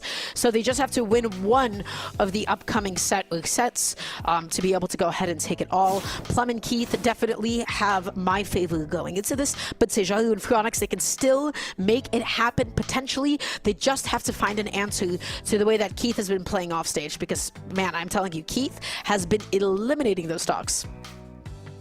Yeah, no, I'm inclined to agree. I mean, it's definitely one of those things where having someone who is so potent off stage like that really can create these moments where there's these giant swings in terms of the momentum of the match that go really hard to be accounted for. You can be having an extremely solid neutral, and then suddenly, boom, you get caught by Keith with a gauntlet neutral air, and suddenly the game is out of your hands. And so hopefully they'd be able to combat that, but only time will tell, as it looks like we are going to be loading up into game one of the grand finals. Yep. Let's see if this is going to be a close one or if it's going to be just a shutout.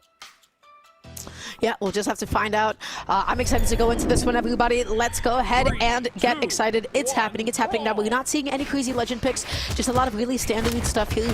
I just feel like Val maybe is the most atypical one, but hey, we still see a bunch of Val. Plum already going to be finding a huge side sig, putting Sejaru in a nasty position here, taking a lot of damage, coming back in there with the Endlight, able to get a couple of hits in.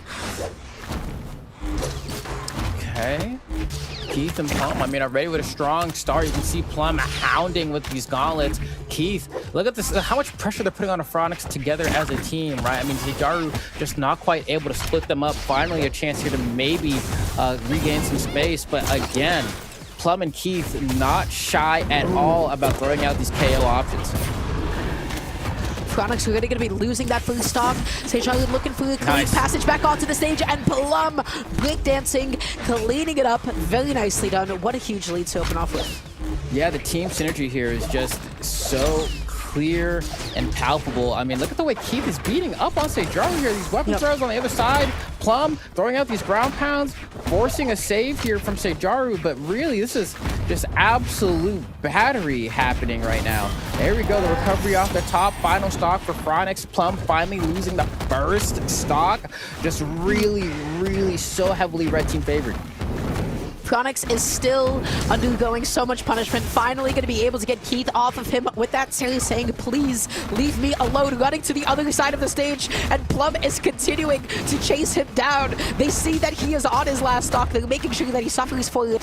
Nice two-piece from the blue team, but we're not seeing that many combos past that. Plum and Keith, they're holding in. They're playing aggressively, and the damage does not stop Flambo. Plum going out there. Keith able just to clean it up with the weapon toss. And just like that, I mean, that's pretty much game one. 2 nairs, I mean, that's it. Oh, manages to get a little bit of an unarmed recovery there to get the chase dodge back, but hey, your days are numbered. Okay, you know, that GCD light, that was pretty clean though. You never see Bowmains go for GCD light to the left side off stage like that, but hey, he was able to get the follow-up. But don't know if this is doable. Headlight, GCD light into the downer. That's still a lot of damage being piled on here. D-light say true combo going to be coming through as well. Weapon toss, GCN sig to be able to make it back on. Sejaru is fighting the best that he can, but is it enough? Yeah, I don't think it is. Granted, I do wonder, like, you know, going into game 2, what does the blue team need to do differently in order to be able to kind of squeak out a victory? Because the red team, I mean, at this point, they're just playing with their food, right? There we go. There's game one. But just, it felt like clearly out 122 damage on Phronix. That is abysmal. That is abysmal.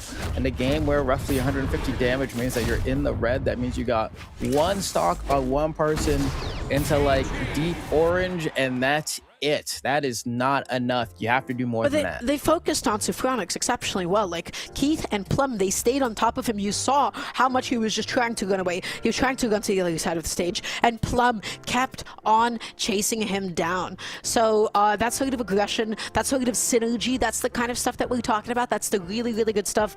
And they just took full advantage of that. So the way that you have to fight against that is you have to find a way to be able to split up Keith and Plum. You have to find a way to split them up. Otherwise, they're just going to run all over you. Yeah, I feel like it's one of those things where, you know, instead of focusing so much energy on trying to run away, I think you have to counter their aggression with more aggression. Now, granted, we do have a bit of a swap of a legend, right? We do have the Barasa coming out on Phronix. What do you think about this legend swap? I love Barasa. I love him. One of my favorite legends in the game. So happy to see him. So happy to see those signatures as well, especially with that axe. He can get some disgusting stuff off of that N-Sig. So we'll see if anything happens. Phronix just going to be opting for the blasters. Going to be the first time that we're seeing blasters today. So we'll see what they got for us. But right now, Plum and Keith, look how consistent they are with the follow-ups. We have not been seeing that many combos today, but Plum and Keith, they definitely have those.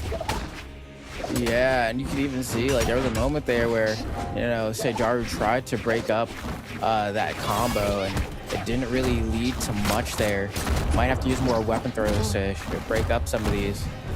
Oh, and Plum. Oh, nice turnaround here, but oh man, on the other side, Keith is able to clean up, and the save as well. Wow, and the red team comes out with both of their stocks. I mean, the two fundies are showing, you know, like they can make it back on, they can go through the saves, they can hold their own when it comes to the 1v1 engagements. And the side sig, the second hit of it is so active. I can't believe the hitbox was after it. Plum can't believe it either. Going to be going down to his second stock here. And Sejaru trying to get Keith. Great delay with the recovery there. Team combo opportunity. Whoa, and get some DI on that, I guess. Must have used something twice in that combo, but, you know, going high off of that one. Great way to try to bring things back. I mean, the blue team definitely looking a lot prettier in this game, too. Still 3 stocks onto Sejaru here. Phronix, though, has taken a decent chunk of damage. Sejaru picking up the gauntlets, trying to hunt down Keith here. The GCDs are going to hit both members of the red team. Keep taking a sweet old time to make it back on. The GCD light, such a good job baiting out the side sig, then able to punish it, and still not picked up a weapon. Uh-oh. Having a bit of a tough time closing out this first stock off of Sejaru. Phronix, though, should be getting sent down to the final stock pretty soon here. There goes Sejaru. Do we have Phronix as well? Can we catch this landing? Buying a lot of time at the top. Uh-oh. Okay, Plum. Yeah, nice little hit from Keith there to make sure that Plum got an extra jump. Yep, Keith going to be cleaning that one up. So accurate with that gauntlet save. And now, what can Sejaru do here? Still on 2 stocks. Such a good position for the blue team.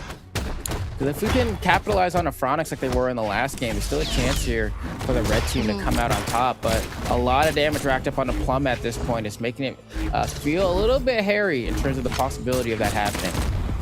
Yeah, definitely no longer as easy. Phronix going to be able to catch his opponent jumping after him, and that's going to be Plum knocked out of the game. Yeah, this one looks too hard to come back from. I'm pretty sure there's going to be a 1-1 score line here as Keith trying his absolute best, gets hit out of a gravity cancel. That could be an easy offstage chase, but looks like they're not going to go ahead and continue the pursuit. Oh, nice. Just mashes another down sig out. And just like that, the swap to Barraza seems like it must have been enough. I mean, even taking a look at the damage, way more respectable, 402 coming out this time around. That's what you like to see. I think the Blastoise definitely paid off with Chronix. He was just able to keep the red team away from him. Like, you saw the amount of times that he was able to especially use Downing and Endlight just to say, like, hey, get off of me, you don't want to be close to me, stop going in on me, stop looking at me. And that was a big difficulty in game one. The red team, they looked at Chronix. They looked at Chronix a little bit too much, and that caused the blue team to fall apart a little bit. So we're going to this next game. I'm happy to see that the Barasa pick worked out. Let's see what they've got for us. All right. A good little start here so far for the red team. I feel like a lot of pressure being exerted by Plum, getting a lot of punishes as well. Good little juggles with these spear recoveries to boot. And really using these downers, these pogos. I mean, Plum is playing immaculately, barely being touched so far. On the other side, though, Keith is getting quite a beating, so there's a give and a take. Chronix, can you be able to get the follow-up? Yes, he does. Nicely done. Good patience. Just following up off of that combo. That's going to be Keith. Knocked down to the second stock. Plum going to be able to get the ground pound. Tries to go for it again, but Sejan is going to be holding on to his dodge. Making it back onto the stage safely. Okay, I'm loving what I'm seeing from the blue team. Ooh. Recovery. Not going to connect. There we go. Nice little conversion there coming out from Keith. Plum trying to close this one out. No dodge on a Phronix here. We can get something. Wow, what a ground pound. Doesn't really matter, though. Looks like Keith is still able to go ahead and find the stock security. And now red team with a bit of a lead. Plum looking for a safe passage back onto the stage. The blue team is definitely looking at him as the next one to be able to take out here. Phronix almost taking that stock off the top with the recovery. Wasn't able to connect it before he got stuffed out of it. So Charlie cleaning it up with a cell. Now Keith has to keep himself alive here. It's going to be easier said than done. He's going off stage after Phronix. He wanted to go for the reversal. Fights his way back on and hanging onto his stock a little bit longer. Let's see. Trying to wheel his way back onto the stage. Gonna be a nice little nair. Oh, wow. What a little conversion coming out from the blue team there. Almost getting something huge off of that. The red team kind of struggling to get out the corner, trying to regain their footing. Phronix doing a great job controlling that base platform. Keith, you know, kind of waiting for Plum to come down to pass something over, recognizing he has too much damage here, doesn't want to lose his stock too easily. And a beautiful ground pound to go ahead and seal the deal. On the other side, Plum able to get a stock off the top, just winning their individual 1v1 situations. And just like that, bulldozing their way into the lead. And look at this from Keith. So much damage. Keith are definitely a little bit stronger than the blue team right now when it comes to winning the individual 1v1s. We saw this a little bit earlier in the set. That is going to be Keith going down here on his last stock now. Plum chase dodging to safety, jumping into the gauntlet recovery, and that was still somehow enough to be able to KO off the top. The blue team, they're keeping themselves afloat. They've got a little bit of damage to make up, but this is definitely doable. Yeah, I mean, granted, Plum being ever elusive, hard to hit. Catches a few strays there, but nothing too impactful. A little bit of friendly fire. Phronix with a perfectly timed spot dodge. I'm having a hard time getting in on these blasters.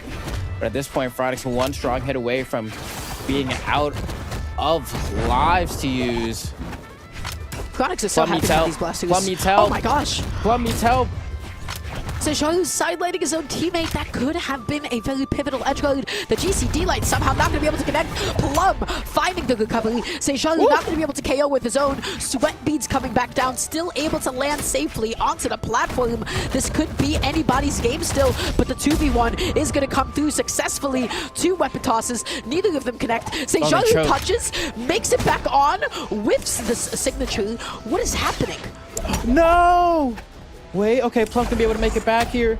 And then the swat into the stage. The recovery's not enough. Sejaru one hit away, and the recovery's gonna do it. Looks like for a moment there that Sejaru really had a chance to bring that back. I mean, there was that beautiful team combo that we did see from the red team, but both of their weapon throws were kind of duds, which made it a little bit hard to secure that knockout. They couldn't get the gravity cancel slide into ground pound afterward. But despite that, we're able to be clutching up. I got really scared there when I saw that friendly fire on the ground pound. Thought it was going to be a 1v1 situation. But red team able to clutch up. There's a very unfortunate moment, which was when I'm still thinking about it. Sejaru ended up sidelighting Phronix when they were going off stage. I forgot exactly who on the red team they were supposed to edge guard, but that really killed a lot of their momentum. I still love the Barasa pick from Phronix. I think the blasters are definitely working out for him because they're giving him the space that he wants. He wants to be in safety. He wants to be away from the red team when he is on his last stock. So the question is, the blue team, do they have the combos? Do they have the individual 1v1 game to be able to compete with Plum and Keith? This is a question, because right now I'd argue that the answer is no. Plum and Keith have been holding it down, but perhaps it's more of a question of can they force themselves to work together so that's something you have to deal with a little bit less. I mean, right now, pretty tight battle all across the board here. The Gauntlets have proven to be really hard for them to deal with. Plum, in a hot pursuit, wants to get that exhausted recovery, is unable to find it, but holding that down sig, gonna be punished for that, but still has the stock somehow. Keeping so patient here, then just jumping into the side sig. And you know what? Plum was not ready for the actual hitbox of the side sig, once it connects, to be that big. You know, because normally if you just end up whiffing it, it won't cover that amount of space. But it hit completes. Okay. There goes the stock of Phronix. The recovery also going to pay off the top. Even from that low, the recovery still had enough juice. That just goes to show how much damage Sejaru had amassed at that point. And then again, slight lead for the red team here. Keith still hanging on to this first stock is what I would say, and then I have no idea who he was going to end. Phronix just going to be able to find that side sig. Very happy to find it indeed. And Sig going to be coming through, hitting his own teammate there a little bit.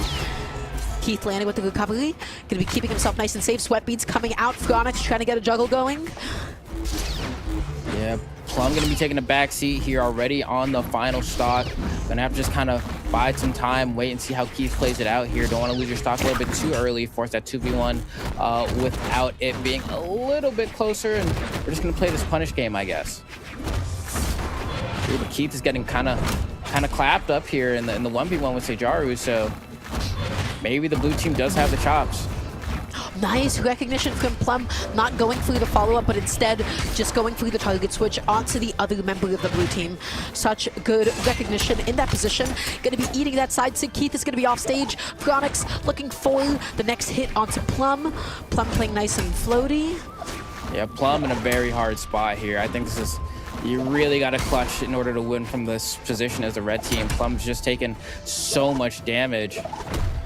That's one stop. And then I like that Plum sending Keith high to go above and around so that they can kind of control more space on the stage, because she needs all the help that get. Ugh. Dominating. And side air. That's tough. It. Yeah, Plum knocked out of the game here, Sejaru and Phronix. Let's see if they have the 2v1 potential to be able to make this happen. Not an impossible game, especially with how good Keith's edge guarding has been. Honestly, if there's anybody in this, all of Southeast Asia today that can make this 1v2 happen, it's going to be Keith. That side sig, though, okay, sure, why not? GC Delay not going to be able to find his connection. Huge follow-up. GC side sig from Phronix. Yeah. And yeah, Keith just going to throw in the towel. GG's, go next, go game 5. Yeah, that makes sense to me. I mean, especially considering just how much work you'd have to bulldoze through to try to make that comeback happen. Save your energy, save your stamina, run it to game 5, and maybe just go to a stage you feel a little bit more confident on. Looks like we might be going back to Western Air Temple, though, which I'm a little bit surprised by, but maybe they're saying we just got to play a little bit better. We do have a legend swap here as well coming out from Keith. We have the swap over to the 7, which means, okay, we want cannon now, is what this is telling me. We want that cannon. We know what cannon can do in 2s. Obviously, we know what cannon can do, period. Cannon can do a lot. Some would say that cannon can do a little bit too much. It can take you from side to side. It can deal ridiculous amounts of damage. Let's see what Keith is going to be able to make happen with it. And there it is, the cannon. Picking up an Endlight, able to get the Sailor, chase dodge up, just going back onto Phronix. I don't think that D-Light was intentional. I think Keith wanted to fall off with a downer and then just ended up getting stuck on the platform. Oh my Plum gosh. setting up some insane juggles. Yeah. I mean, granted, Keith so far hasn't done anything that I would consider particularly of note with this 7 here. I mean, manages to pick up a little D-Light there. And it looks like they're going to be swatting both members of the blue team here, going for little windmill ladders on the side. And that's going to be a pogo. Don't know what that GCD sig was about, but yeah, that's definitely going to be huge pogo opportunity. Keith going to be taking full advantage of it. Nice. Team combo? No, actually drops it there, expecting Sejaru to retaliate, but Sejaru instead just kind of watches. Wow, okay, a little bit of friendly fire, but, you know, for good damage, I'll take it. You know, not the worst thing that could happen. And now both members of the red team have, you know, no damage. Still looking quite healthy. Keith could be missing that Ensig. Just gonna get punished though. Phronix finding himself off stage. How are we gonna clean this up onto Sejaru? Yeah, that's 2 spears that you gotta get back against. That is just so much potential coverage.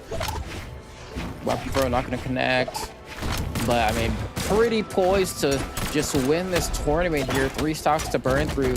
Blue team trying to fight back, but a lot of damage being racked up there. Hold on, Plum falls there a little bit earlier than one would expect. It's still in the realm of possibility. The reset is possible.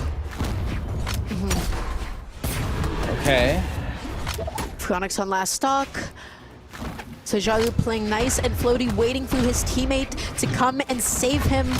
Not able to get the recovery, just gonna eat that down. And Plum definitely has his eyes set on Sejaru, who is on last stock, deep into the orange, deep into red at this point. Lots of pressure coming out from Keith's cannon right now. Got so much damage racked up here. And now we're in like D-Light Nair territory. If you're the blue team, you have to get Plum now. Huge punish, down Sig. Okay, it is now a 2v1 on behalf of the red team. This is a really good position for them. I don't think that Phronix is going to be able to make this 1v2 happen. He is off stage here. This is for all the marbles now.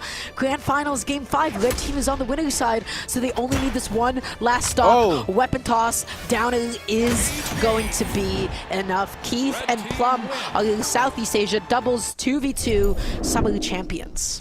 Yeah, love to see a little gravity cancel to the cake of celebration there, recognizing they have won the tournament. Valiantly fought. Good stuff to Phronix and Sejaru for pushing them the distance to make that Game 5 happen, but just could not come out on top. Do want to give huge credit to Keith as well on that 7, doing 618 damage. That was a pretty opportunely timed legend swap. It paid out in spades, and they were able to go ahead and get that W. Yep, I think they played well. I think they split up the opponents exceptionally well as well. Plum and Keith, especially when it came to finding those edge guards, I'm still thinking about the time both of them with a spear off stage. Phronix and Sejaru were not living it. We got to see this in Winner's side too, in Winner's finals specifically. In Winner's finals against, I believe it was Silent Tax Evasion, we got to see how good Keith's and Plum's edge guarding were. They stayed on top of it. They didn't let the opponents get back onto the stage unnecessarily. Just looked super efficient.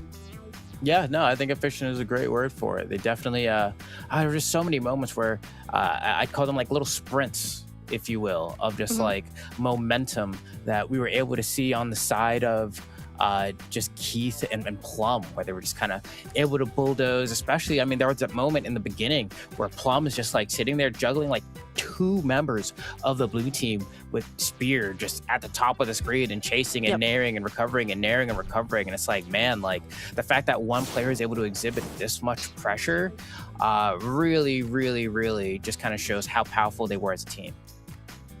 That's right, but everybody, I do believe that is going to conclude it for Southeast Asia, for the SEA region, for all of the Summer Championships here. So once again, congratulations to Keith and Plum. Sejaru and Phronix going to be taking home a 2nd place finish. Silent Tax Evasion with a 3rd place finish. It looks like... Yeah, it is going to be Silent Tax Evasion with the 3rd place finish. And that's Elijah and Dolan with a 4th place finish. That is still my favorite team out of all this, guys. No bias, but Elijah and Dolan. I'm glad we got to see what we saw out of them. I'm still thinking about how Elijah's stocks went down, but I'm mostly thinking about... Man, Elijah's edge guarding, especially with the scythe, man, he was making some stocks just disappear. It was like a magic trick. Yeah, it's really cool. And, and it's a lore-based team too, Artemis and Orion, and you can't get too upset with that. It's not a team you see every day. I always love seeing teams try new compositions that we don't get at the high level and making it work. And so definitely, good shout outs, kudos to them for making it as far as they did. Hopefully we see more of them next time around in the Autumn Championships as well. That's right. But everybody, I believe that is going to do it for us. Well, actually, we'll be jumping on over to a quick little break. So everybody, don't go anywhere quite yet. And we'll be back with some more Brawlhalla action coming your way.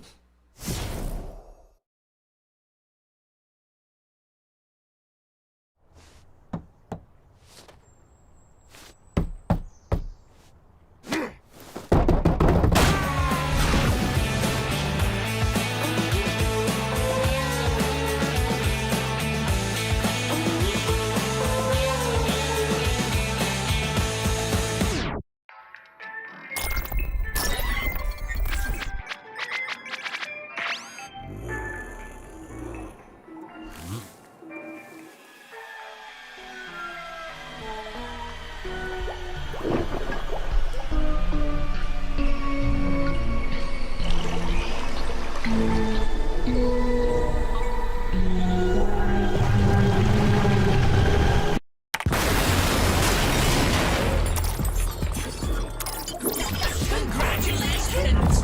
You've been infected! No spam filter can stop me! You bring fists, I bring corruption!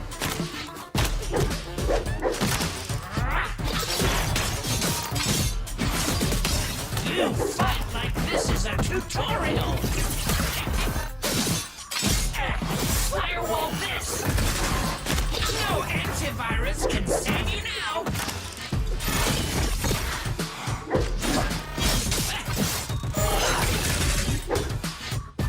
Shots fired! Downloading your defense in 3, 2, 1.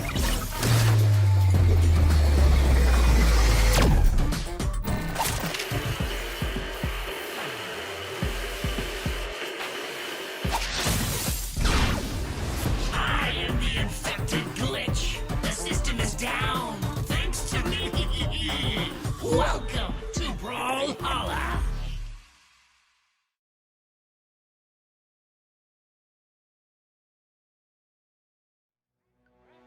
It's one and another one.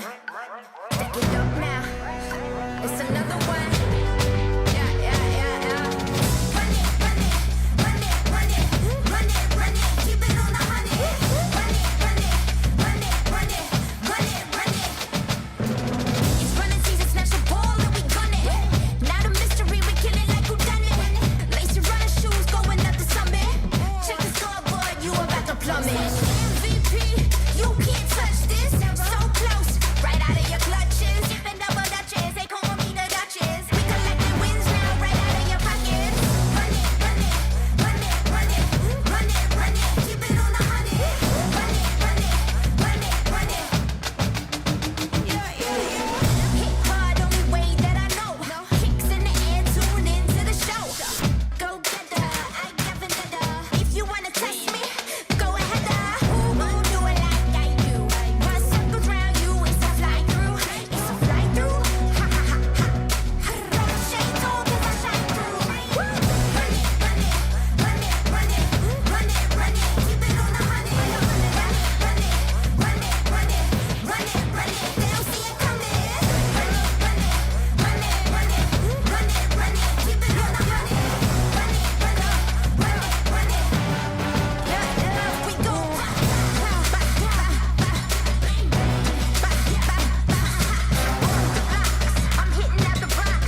to me.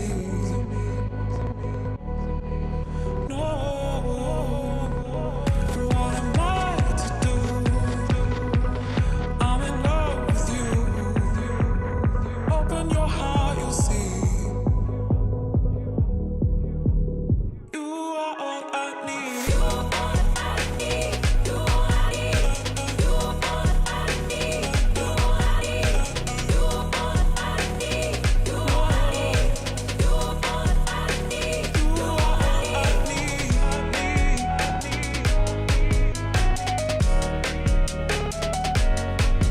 You are all I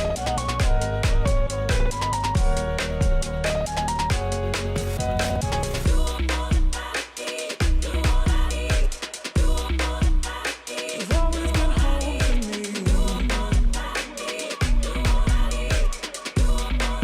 No,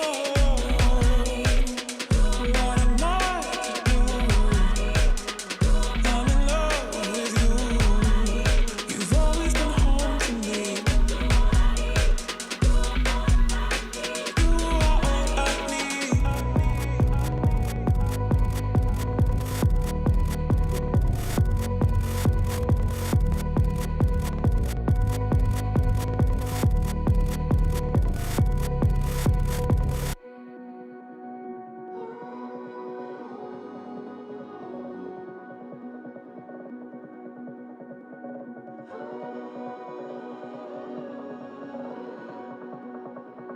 Give me space to breathe, give me space to breathe, give me space to breathe, give me space to breathe, give me space to breathe, give me space to breathe, give me space to breathe. You are all I need. You are all I need. You are all I need. You are all I need. You are all I need. You are all I need. You are all I need. You are all I need. You are all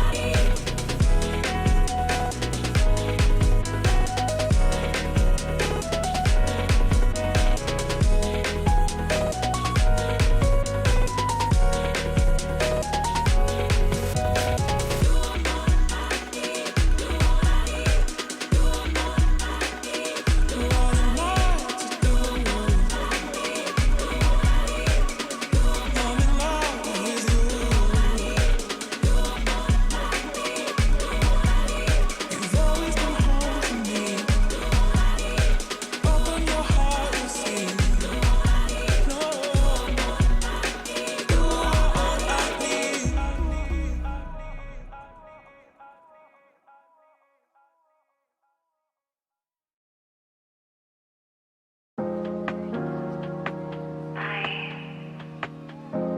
I just wanted to let you know that I miss you, but I still think about you a lot.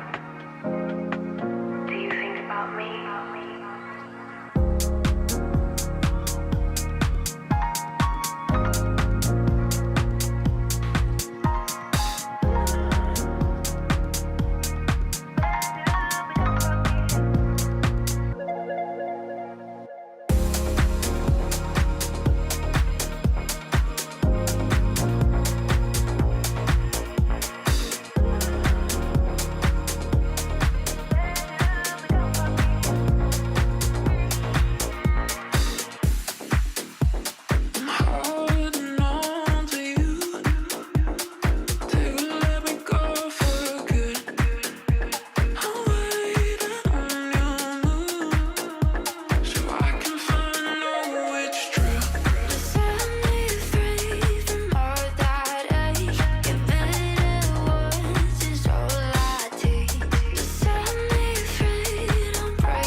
간식 시간이다.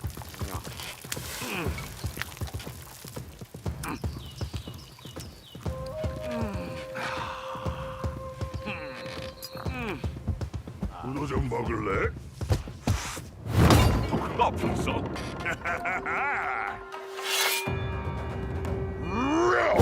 잘 먹을게.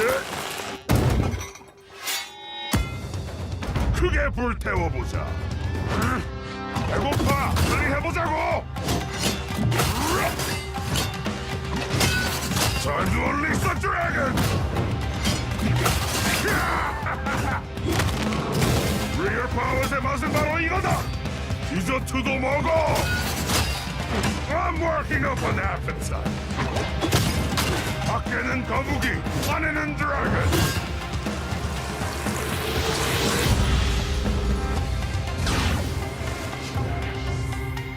이기는 건 디저트만큼 달콤한 거야. 뭐 거의. Welcome to Brawlhalla. It's ready.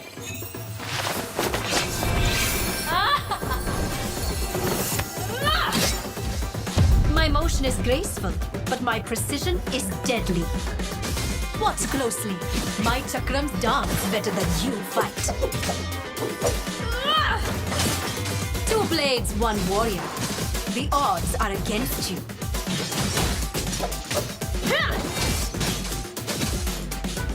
You're making me work for this. Well done. You've earned my respect, but you will not earn a victory. Try to keep up. My sword is sharper than your skills. Every spark of my blade burns with purpose.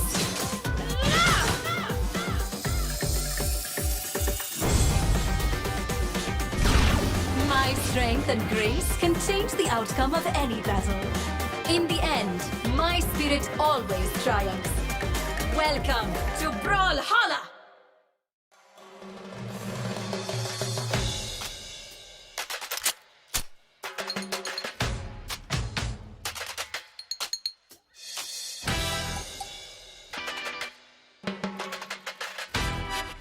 Are you ready to dance with danger? You don't wanna samba with me. My kicks are a bit over the top. Vambora, this fight is about to get funky. Tá bom, let's dance. Ah, you can't dodge boots and bullets. My pistols make the best dance partners. You need a little splash of color.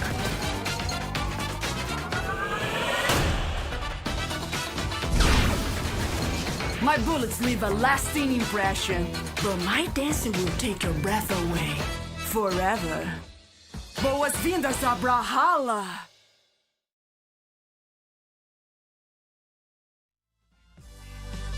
Ain't nowhere but the top, I'm rated. No, I'm the one on the path of greatness. They're looking at me, mama, I done made it. I made it, I made it.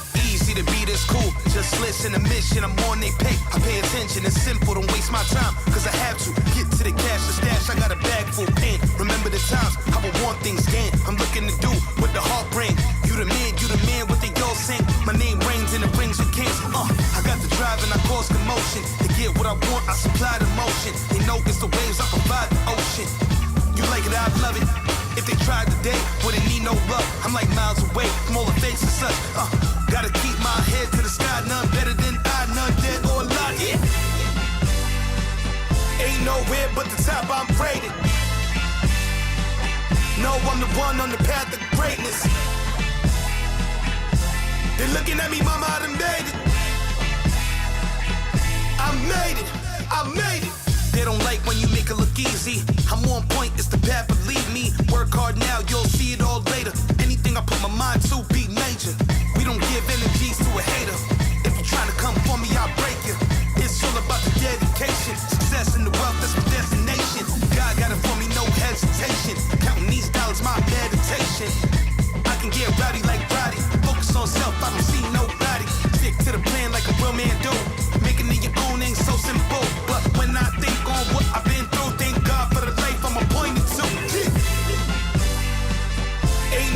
but the top I'm rated. No, I'm the one on the path of greatness. They're looking at me, mama, I done made it.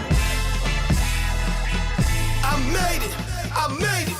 When you go up, then it comes down. Do it again, it come back around. When you go up, then it comes down. Do it again, it come back around. Told God to give me some. I'm on my grind of one-to-one. Hey, tell the Most High to give me some. I'm on my grind of one-to-one. Yeah. Ain't nowhere but the top, I'm rated. No, I'm the one on the path of greatness. They're looking at me, mama, I done made it. I made it, I made it. Ain't nowhere but the top, I'm rated. No, I'm the one on the path of greatness. They're looking at me, mama, I done made it. I made it, I made it.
간식 시간이다.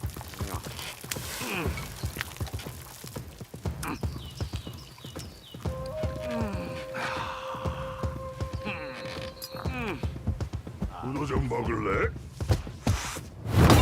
없어.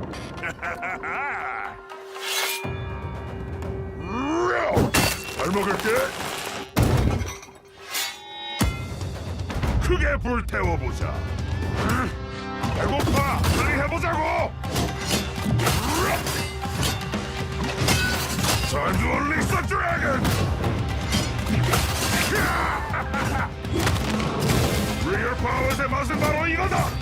디저트도 먹어! I'm working up an appetite! 밖에는 거북이, 안에는 드래곤!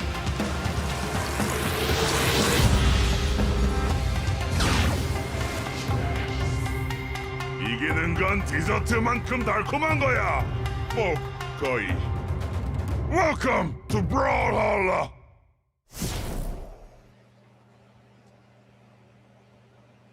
Salutations, everybody. We are here at the Brawlhalla Summer Championship Doubles. It's Friday, which means we are highlighting the two regions of Southeast Asia and Middle East. If you missed the Southeast Asia action, I'm very sorry to hear that. But you're here now for the Middle East portion. We got some great Twitch drops going on. So if you're a Thor fan like me and an Orb player like myself, you're probably in here just like me in the getting the Twitch drops done. Nonetheless, I'm PJ, joined by Zav. Zav, how you doing, man?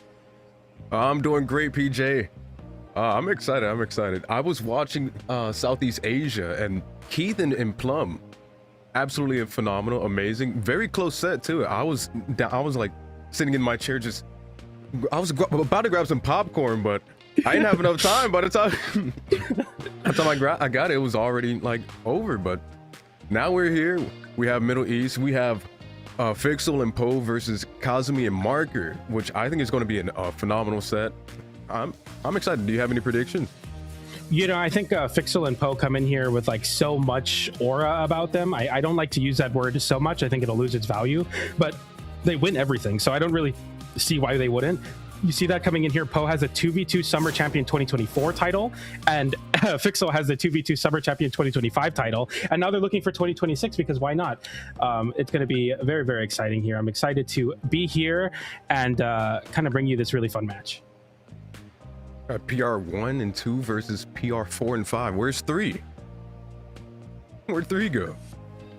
Dude, you know they say third time's a charm. Sometimes in the bracket, third time's not the charm, and you get eliminated outside of the top 3. But such is life in Brawlhalla Esports, and anything can happen at the Summer Championship doubles. We're here in Middle East, and we're getting into our first match: Fixel Poe versus Marker and Kazumi. Marker, a player that's incredibly strong as well. A lot of people have been talking about him. There's a lot of love for a Marker out there. Same with Kazumi. But the Fixel and Poe team going to be hard to beat for sure. We get into our first match here.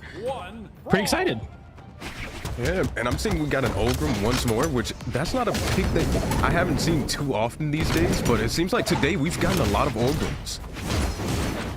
Yeah, Middle East, Middle East and Southeast Asia, sometimes they're like really far outside of the meta, and sometimes they lag behind a little bit here, and I think that the Ogrim pick could be kind of indicative of that, but you have the Zol as well, which I think really can't be too bad. Sidelight into side air there is going to almost KO Poe. That's going to send him disarm. Fixel trying to fight back on the stage, side air into the wall, ground pound, try to create some interference for his teammate to recover. Ground pound comes in, nice nair to sidelight or side air, so you're seeing a little bit of damage, but that down air, the ground pound, and Marker blows the doors open of this match. He starts off with a double KO to get the first strike of the Summer Championship top 4 broadcaster Middle East. Marker is looking great so far.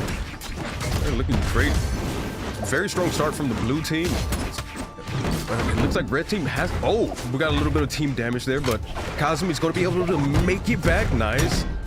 Blue team running away with the lead just a little bit, getting a lot of extra credit, and Kazumi falling off the map there. Yeah, it might have been a way to kind of like trade the stocks away. You'll see that in a team like Lopez and News in South America, for example, where they don't want to be desynced. I forget exactly who created that strategy, but as I say that, I can't even finish, man. Tragedy strikes on the left side of this stage as you see Kazumi unable to make it back there. A tough angle, and it's a 2v1 combo now on Kazumi. So much damage, and we make it a 2-for-2 with that side air. That downer getting double jeopardy there. GC sidelight trying to get a KO off the top. Marker is going to really have to do a lot of heavy lifting here, but somehow even with that very disastrous early KO, or self-KO I should say, we're still seeing a very close game. The stocks are even at the very least.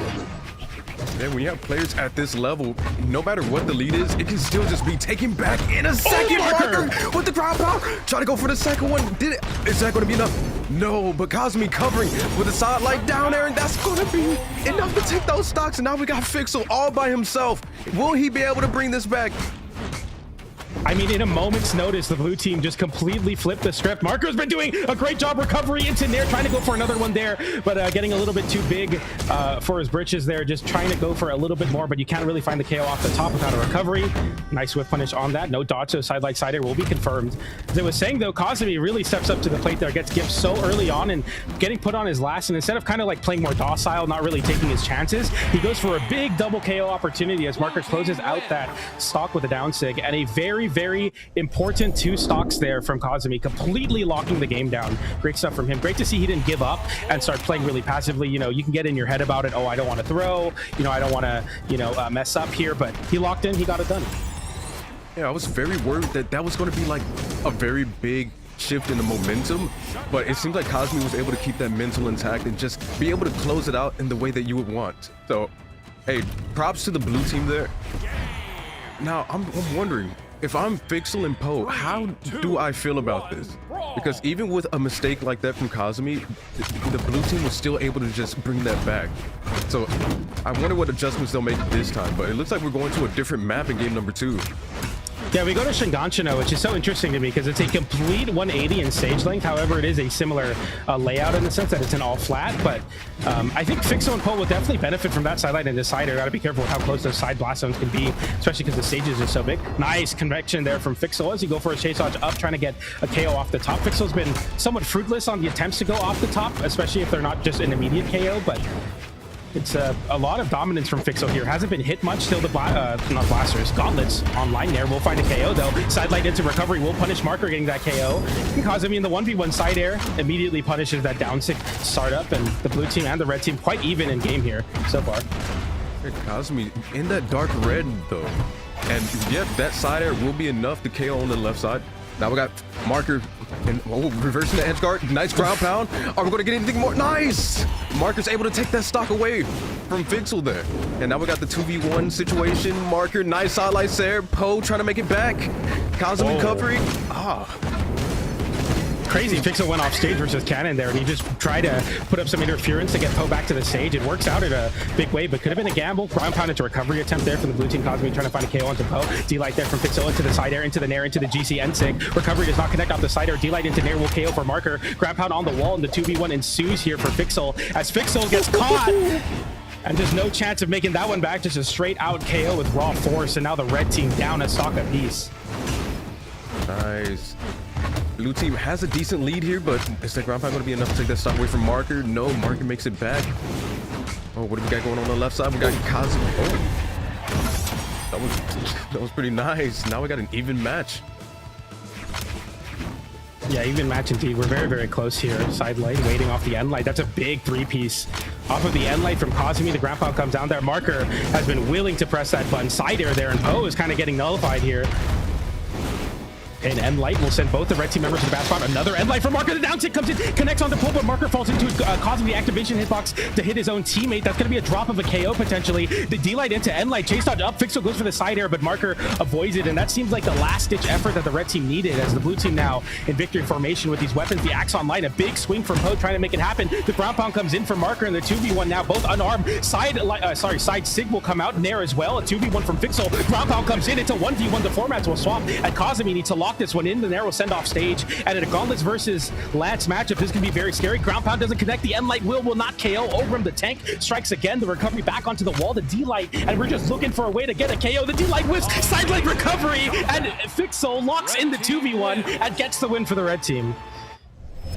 Ooh, PJ.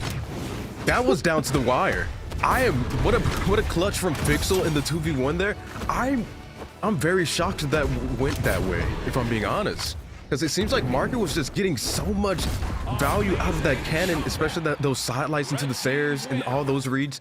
But it seems like near the end there, they just couldn't find a way to get that final KO. And with Ogrim, I feel like that in a 1v1 against a Wushang, that is just a tough matchup to find that KO option.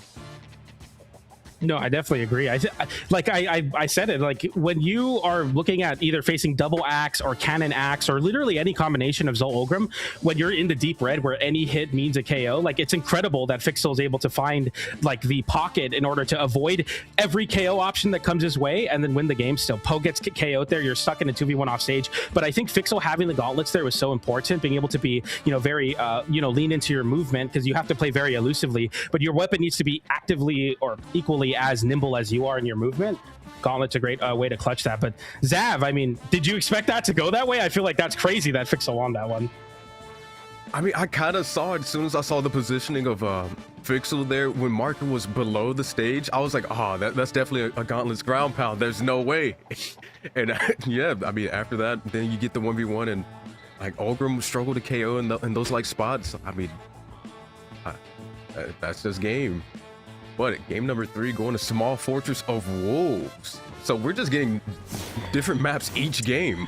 3, 2, 1. Kind of cool to see just a taking a little bit of a tour here, just checking seeing what will stick. I'm gonna be quite curious if we get all 5 games being different. Vixel with a big opportunity. Down air, ground pound into the side air, the near for the chase dodge. Marker in a bad spot, will have to throw his weapon up, and I think right now the blue team's weak link has to be Cosmi off stage, because Fixel just completely nullifies the stock once again. And a big nair there. Cosmi in a bad spot. Side air will get dodged through. Getting a little bit excited there. Even myself, I thought Fixel had an opportunity to even take 2. Poe with a big 3-piece. Cosmi off stage. Marker has to give up his pressure on Fixel in order to go to his teammate's side, and will get caught by a down sig anyway. Cosmi in a 2v1 now, and the blue team are getting completely run through, at least at this point in the game. This is very unfortunate because they had such a good rally in game 1 and 2, but I think the red team's kind of experience showing out here. The adaptation's so good. Fixel stalling off stage down air for Marker to close out that stock. Blue team trying to create a semblance of some control here, but after all is said and done, the red team could definitely capitalize on this win and kind of coast to a game 4 with a set lead. Yeah, look at the momentum. Okay, we got to wait, hold up. Nice team combo, nice N-Sig. That is going to be that was a fast KO. There was just nothing Cosmi could do there.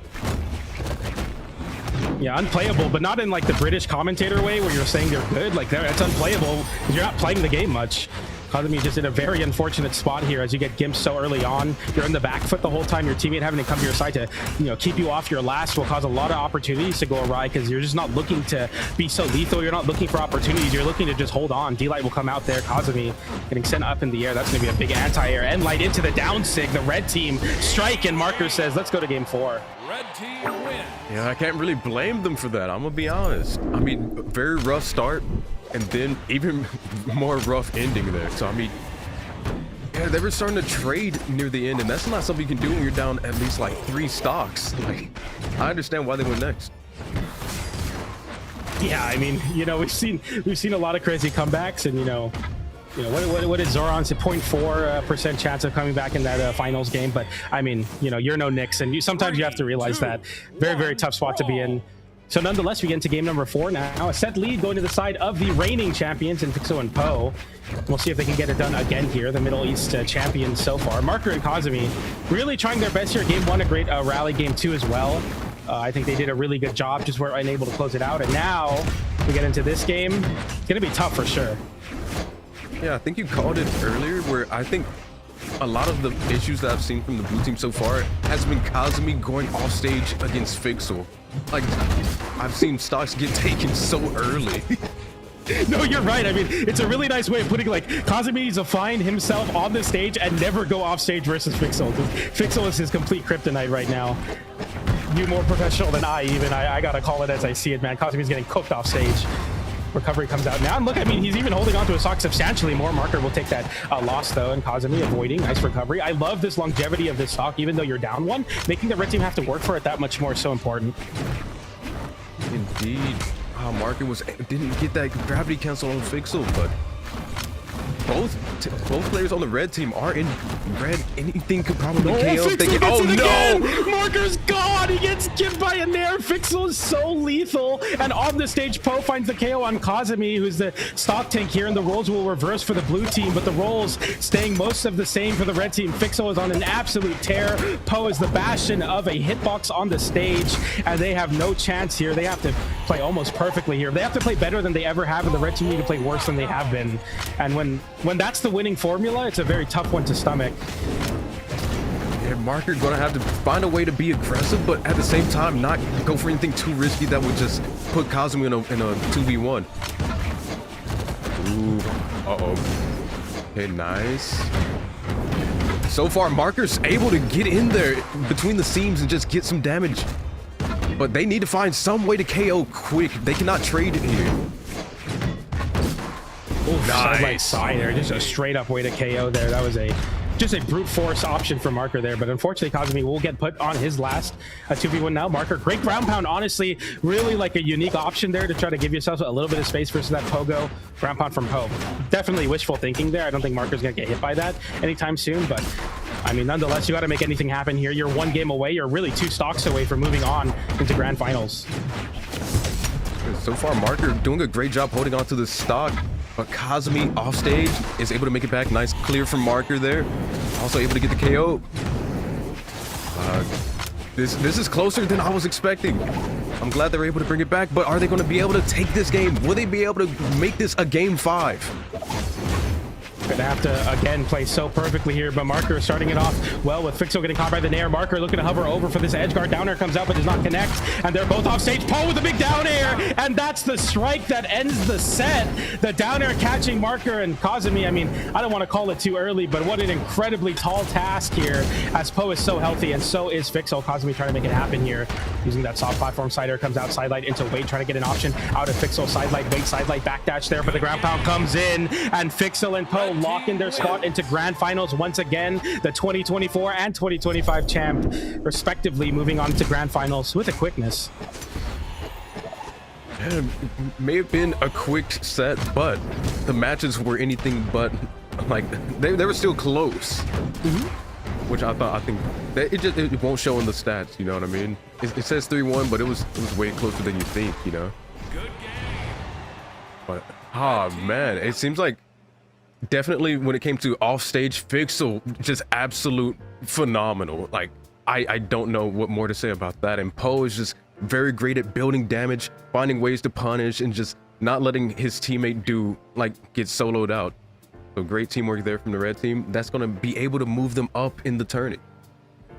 Yeah, I think like having Fixel be such a present offstage threat makes it really difficult to play the game normally, because as the person that's not getting edge guarded, you're like having to worry like, okay, I might have to go save my teammate. Fixel though is really smart because he'll go for like the fastest possible option. He doesn't go for like anything super extended. You're not seeing any weapon tosses. He's not going for like, you know, GCD light unarmed and trying to like make something happen. He's trying to do like the most lethal option as quick as possible, and if it doesn't work, he immediately goes back to the stage, and then Poe comes in and he creates a lot of space on the stage to give Fixel the opportunity to set up those situations. So the very symbiotic relationship between the two, where you have a chaotic, really, really lethal factor off stage when Fixel, Poe just being a bastion of hitboxes on the stage. I mean, it must be so annoying. You have barely avoided, you know, you escaped a KO by the skin of your teeth, and then you get on stage and you have a cannon player just throwing outside lights. Like, I can't imagine how incredibly taxing that can be on your brain.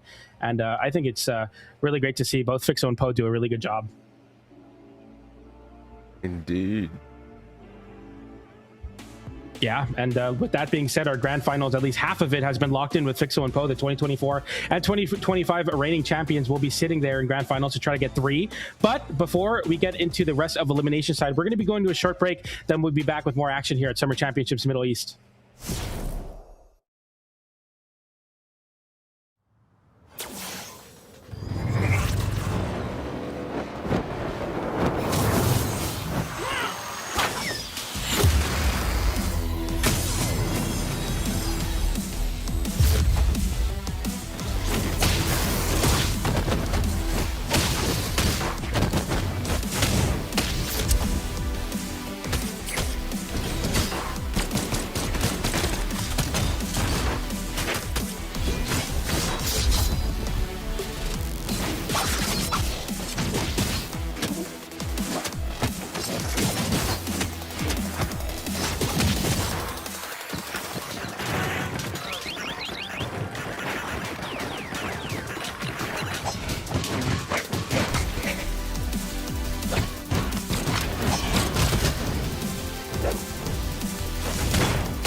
Almost died from a broken heart, so I installed a new one.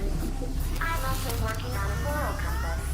It's like I always say, necessity is the motherboard of invention. Someone's waking up. Good morning. Failure is not in my programming. When life gives you lemons, build a robot to throw them back. I never break a sweat, literally. You may be fast, but I'm overclocked. Your moves could use some debugging. I don't let power go to my head. I use it everywhere.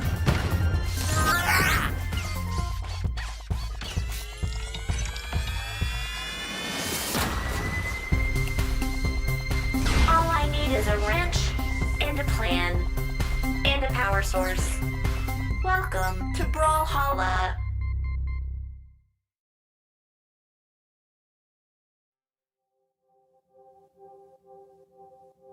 I need a getaway straight to you. More than a feeling, tell me that it's true. Cause I know you've been the reason that I stay up late. Haven't been sleeping for a couple days. And if we take it slowly, tell me that you'll stick around. And if I let you love me, baby, don't let me down. I know that I could do life without you, but baby, I know I never want to. I keep on wanting it back to where we met. I'm just replaying the moment in my head. I know that I could do life without you, but that's no life that I would choose. You've been a holiday that never ends. a better season than there's ever been. Oh, I know how'd I deserve to be your only one. I can't help thinking that there's more to come. Yeah. I wanna take you everywhere. I feel the wind move through your hair. There ain't no reason to be scared. Oh, I know I'll be the one that you can call. Be there for you through it all. I will never let you fall. I know that I could do life without you, but baby, I know I'd never want to. I keep on wanting it back to where we met. I'm just replaying the moment in my head. I know that I could do life without you, but that's no life that I would choose. And if we take it slowly, tell me that you'll stick around. And if I let you love me, baby, don't let me down. I know that I could do life without you, but baby, I know I'd never want to. I keep on running it back to where we met. I'm just replaying the moment in my head. I know that I could do life without you, but that's no life that I would choose. That's no life that I would choose. Oh, that's no life that I would choose. That's no life that I would choose.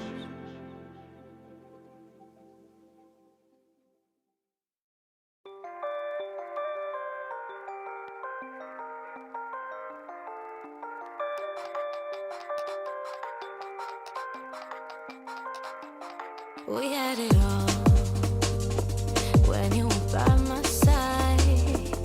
We've given up. Was it a waste of time? You got me acting a fool now. I won't be chasing for so long. You got me high on emotions, and I just look at what you've done. Love ain't easy. Got me down on you.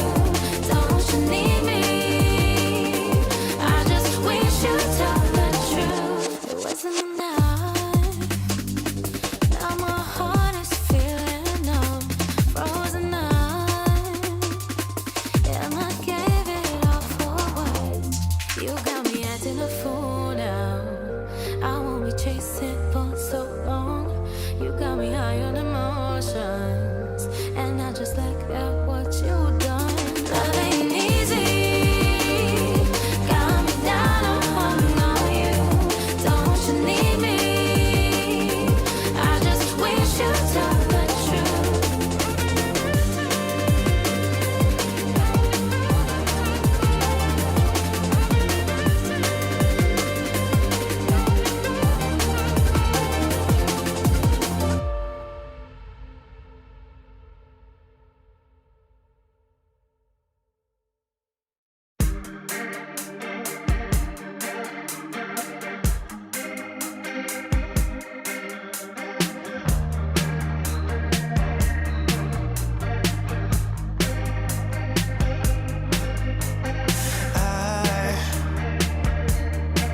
I wanna fall in love tonight, but I'm so scared that you're with the other one in the spotlight. I wanna take you.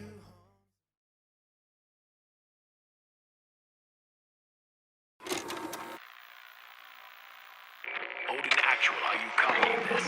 Roger that, Odin Squad. What was that? Quiet, keep it tight. Isaiah, move up. Contact!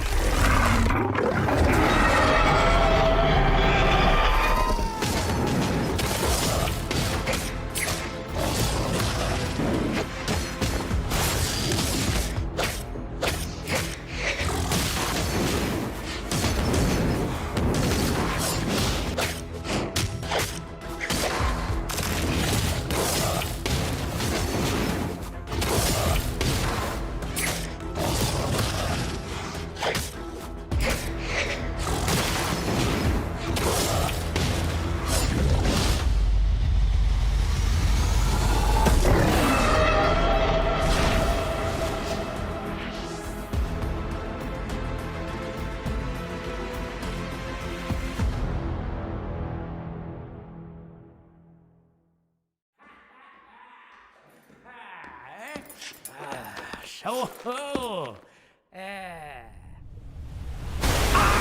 Water!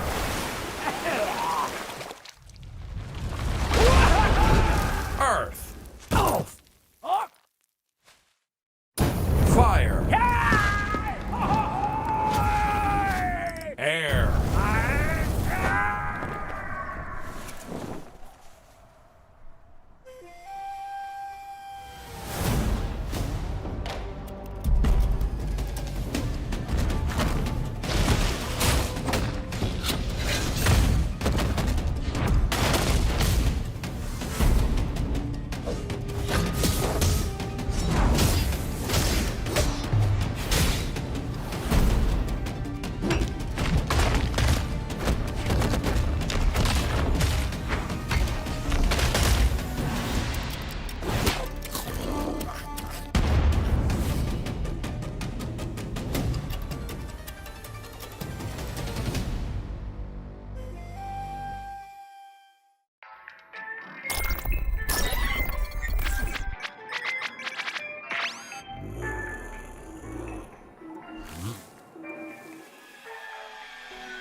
Congratulations! You've been infected! No spam filter can stop me! You bring fists, I bring corruption!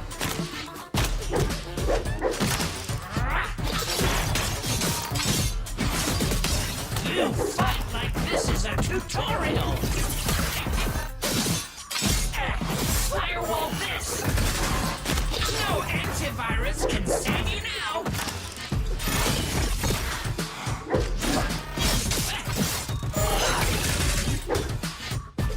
Shots fired! Downloading your defeat in 3, 2, 1.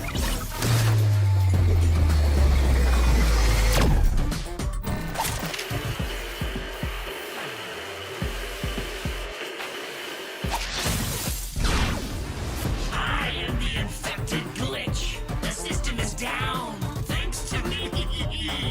Welcome to Brawlhalla.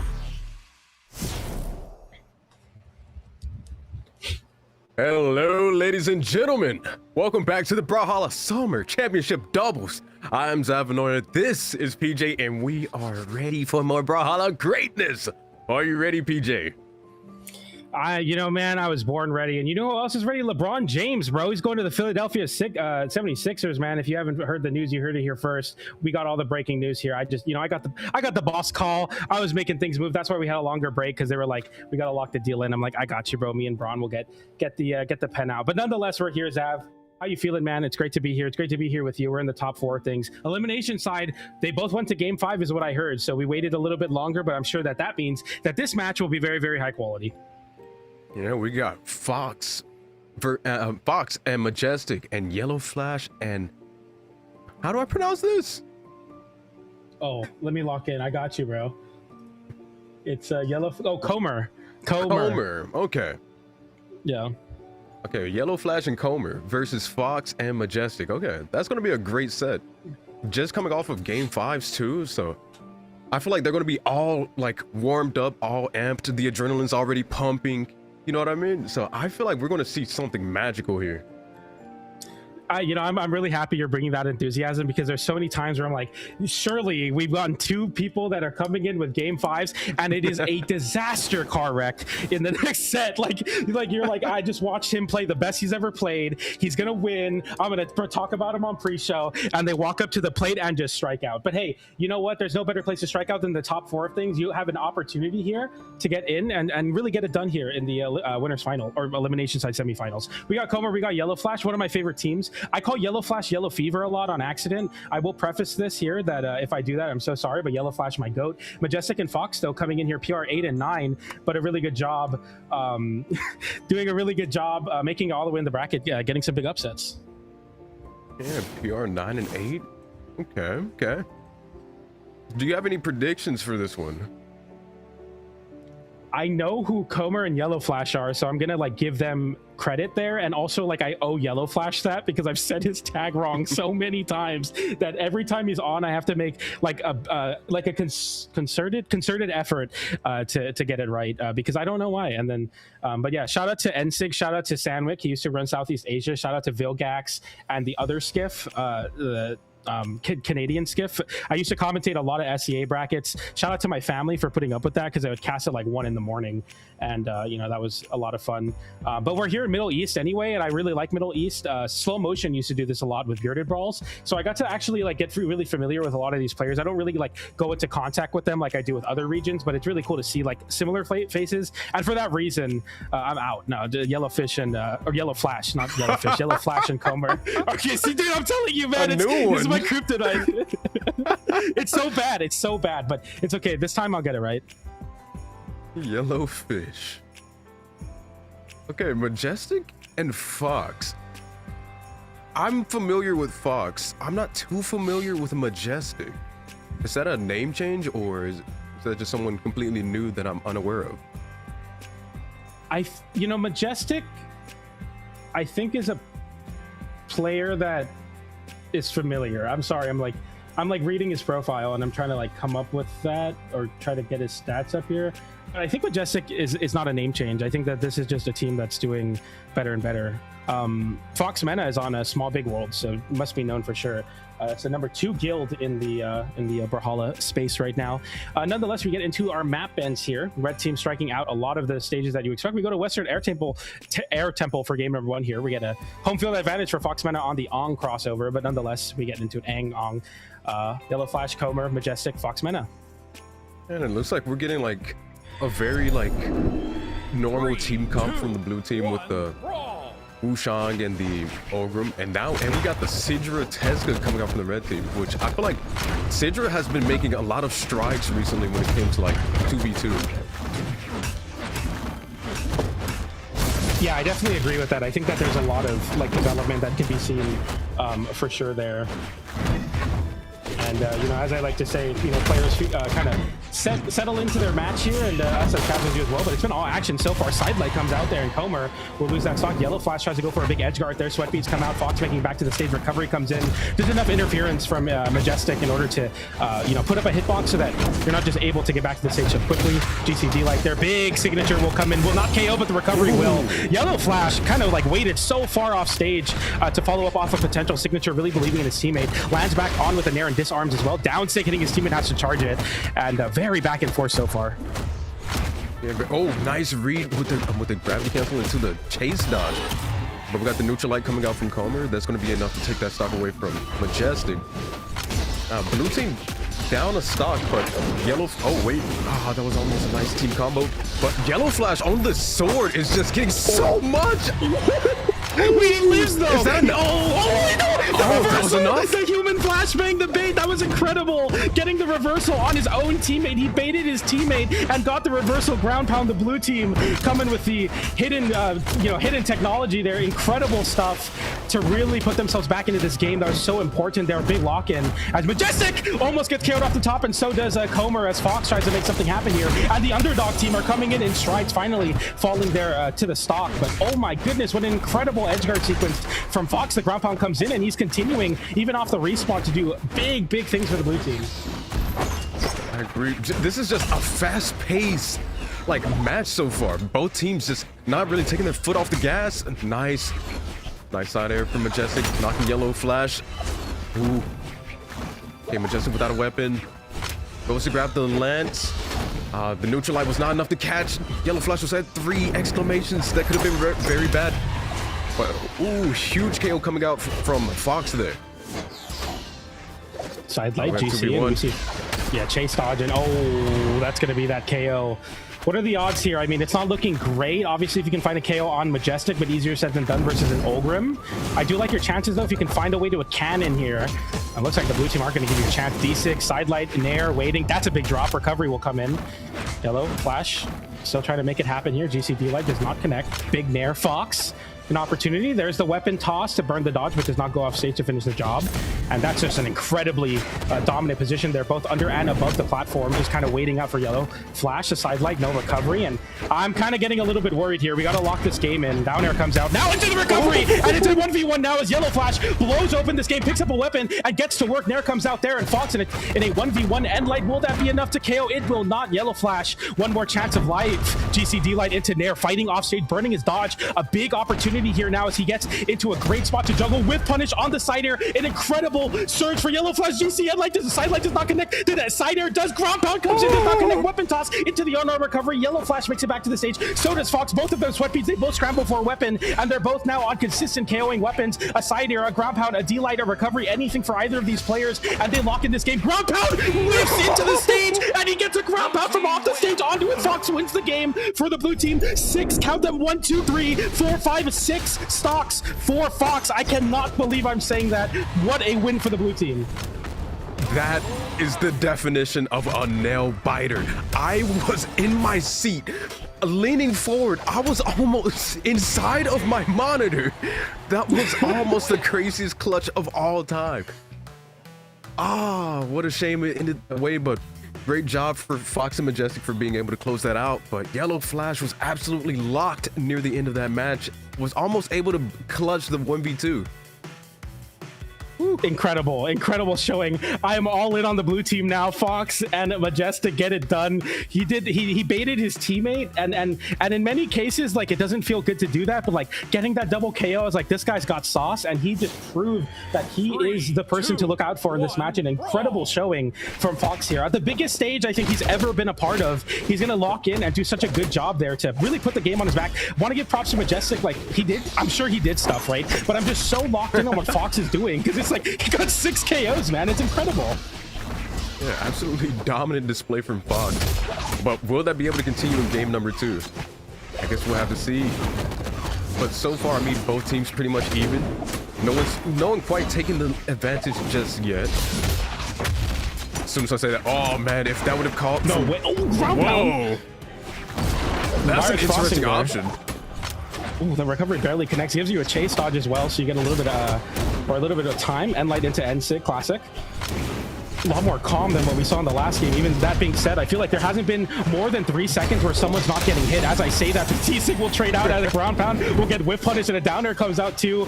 A play-by-play caster's nightmare as everything gets thrown out and everything connects. Sidelight into downer there, trying to find a way to KO on Majestic. Fox now having a dodge. Comer goes over the side of his teammate to try to find a way to KO, but does not find anything. Side air comes in now. Both the blue team members going over to the left side. Downer will not connect on the whiff GC N-Sig from Yellow Flash, but the recovery will connect and find that KO, and maybe for a moment I'll be able to take a breath because they'll stop hitting buttons, but it doesn't look like it. I swear it's been no longer than 3 seconds since someone's gotten hit. There's no, no methodical neutral here. It's just a lot of hitting. Recovery will disarm Fox.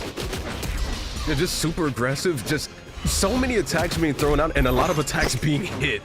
I feel like that's the most impressive thing. I really want to check the accuracy after this, but Majestic, nice, being able to secure that, make it back to the stage. Nice, gets the gravity cancel downlight into the recovery. I mean, Fox on that final stock for this match has to find a way to not be in the way, but at the same time still like pressured. Oh my goodness, Yellow Flash on this cannon has been insane, especially with those recoveries. It's just an option that you gotta respect.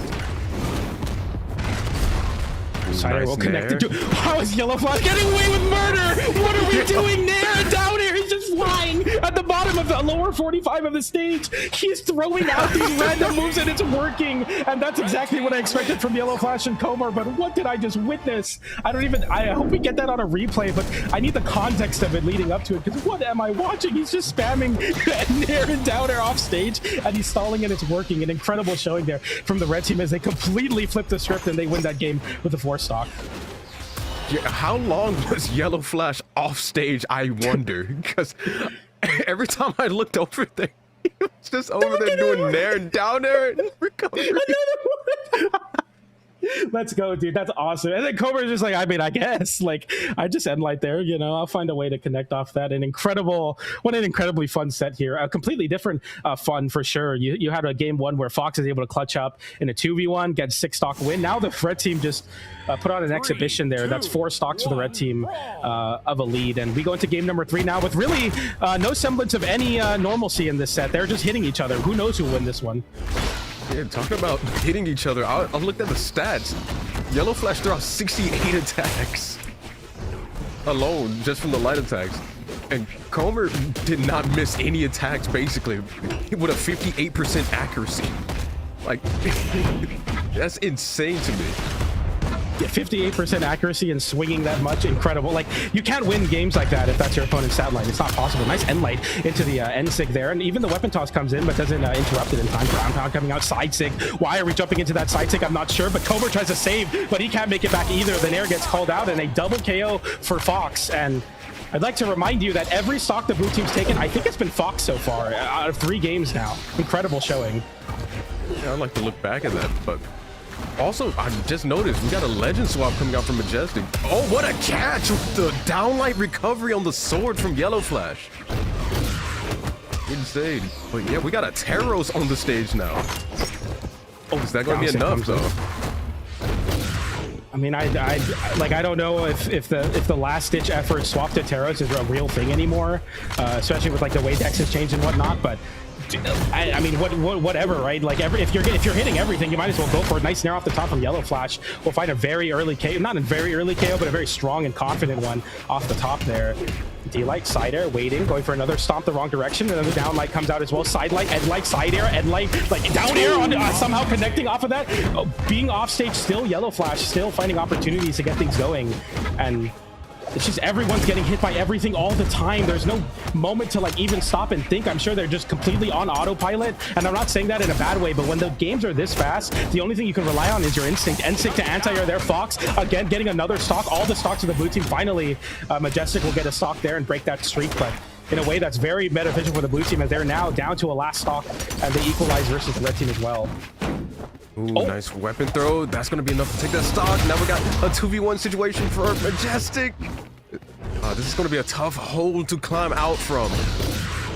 That might should be it. Yeah, there's just no way to make it back. That's going to be a clean game for Yellow Flash and Comer. But dude, like, what is this, man? Like, they just are not, they don't have any chill. They're just completely fighting the entire time. It is a constant scramble and a constant scrap to get anything going. I mean, it's even a shock that they're finding team combos when everything is just going so fast. We'll go into game number 4 now, and they don't even take a second to like swap legends or stage ban. They're just so incredibly locked in. And like you said, they both come, or they both came from the elimination side in game 5. So you expect a high energy set, and I think we got it, Zav. 3, 2, No, that was wishful thinking on my end. I was thinking they were going to be kind of tired, but no. You would not be able to tell if you just hopped into the stream right now that these people came off from game 5s. I gotta say, I don't think you would be able to tell you're in top 4 of Middle East with the gameplay. It looks like some ranked shenanigans here. Like, they are completely running through each other. N-Light comes out there. That will interrupt a D-Light attempt there. Nice open up Nair into GC side light. So Majestic fighting from off the stage to on. I look away for a moment, and Yellow Flash gets a KO onto Fox. A very early one at that, too, taking a brunt of the damage. The red team more even in the damage, but the side stick comes out, and Majestic says, hey, you like double KOs, PJ? I got one for you there. A side stick comes in and just completely dominates the red team. Speaking of side sticks, though, that'll find Majestic. Looking for the hit here. The Pogo will hit Yellow Flash, and we'll make it both back there for the blue team. I'm interested to see if Majestic's going to be able to get some extra credit. Never mind. Class is over. Oh, the down air barely not connecting. The ground pound coming in. GC end sig. Double down air. Fox. No what? way. Yellow Flash loses the stock. Fox makes it back. I cannot believe it. The edge guard goes pear-shaped, and now the blue team have a stock lead. That was an interesting sequence of events there, but I mean, we got Yellow Flash own final stock for this match. Are they going to be able to hold on to it? Okay, Comer, nice, getting some decent damage in there, but both the blue team is just, they're just finding so much more hits right now. Red team has to find a way to get some stocks. Otherwise, blue team is going to continue to run away with this lead. Big great ground pound. I mean, dude, that's a crazy ground pound to go for. Just go! Speaking of which, Majestic gets his two. Dude, I don't know what's going on. The blue team were like, we gotta start ground pounding, man. That's the thing that we've been missing. We're gonna see a trade out of stock there on Majestic. Yellow Flash will make it back in the recovery. Well, not at another ground pound, because why not? Recovery does not KO. Somehow Fox, another ground pound there. It's been the last 6 moves for the blue team have been ground pounds. Big open up here for the red team. An opportunity to get a KO off the top. Majestic gets out of dodge with a GC End Light sent in a bad spot. That's another down air. And the ground pound snipes out Majestic. Fox has to go off stage, but can't get it to tap in. GCD Light into ground pound, and Yellow Flash in a flash completely dominates the stock off Majestic. And now Fox in a 2v1 once again will have to get it done in the same way he did in game number 1. A 2v1 for all the marbles here. If you're looking to keep your team alive in this bracket, you're gonna have to do it by getting an early KO on Yellow Flash, and they drop the combo. Fox goes for a breakdance, gets the KO. I cannot believe it. It's a 1v1 once again. Yellow Flash versus Comer. This time the Nair comes out. GCD Light does not connect. Fox hitting a down air there, picks up the weapon. No, goes for the End Light instead. A down air comes out from Comer. Recovery will catch the platform movement. Fox looking to pick up a weapon. Finally gets a pair of gauntlets. And Comer and Fox slow it down for a moment here. And we finally break that 3-second rule. The recovery comes in, not enough to KO. GCD Light trying to catch Side Sig. Almost throws it away there. An incredible opportunity here for Fox, but off the wall, cannot get off of it. And a D-Light and a side air will put an end to the Cinderella run. And Comer and Yellow Flash will win the set 3-1. Yeah, that will be sending Fox and Majestic. Well, even damage, that's crazy. Yeah, whoa. Yeah, that's gonna send Fox and Majestic out of the tourney. But whoo, I will say that was an insane reversal near the end where I was I was thinking, okay, blue team got this in the bag, and all of a sudden you just see Yellow Flash with the cannon just hitting everything, and then that ground pound, and then the weapon into the GC D-Light into the ground. That was just an insane shift in momentum to just put them way into the advantage with the 2v1 as well. What a way to end that set. Woo. Dude, sure, man. You know what I mean? I woke up here today, 5 in the morning. I'm like, we're getting a 2v2 bracket, Middle East. Who really knows what can happen? In North America, South America, EU, I kind of can, you're going to know what's going to happen, the same kind of culprits, the same meta. But this is what it's all about. This is what Fridays on the Brawlhalla mainstream are all about. Just getting the most insane action that you could ever see, because these are 2 regions that, don't get to travel as much, don't get to get influenced by the other kind of pollination of the other regions. They just come here and they scrap, and an incredible showing there at the end. Comer and Yellow Flash both at 457 damage done, and symbiotic in nature, just, lockstep to get that win. Yeah, I'd be insane that they came from game 5 and all the way to game 4. I mean, we almost got another game 5 there. That would have been an insane to have 3 game 5s in a row, right? But I mean, that just speaks to how close everybody is, and just how it really could just be anybody, Yeah, now that you say that, the entirety of you're right. The entirety of elimination side of top 8 have been best of 5s, and they've all gone down to the wire in game 5. And we see 2 game 4s, both from the winners finals team and the elimination side semifinals team. As we look to the future, or not the future, the now, which is Kazumi Marker versus a team Yellow Flash and Comer. Ooh. But before we do so, we're going to be going to a short break. We'll be right back with top 3 here of Summer Championship Middle East. Don't go anywhere. We'll be right back.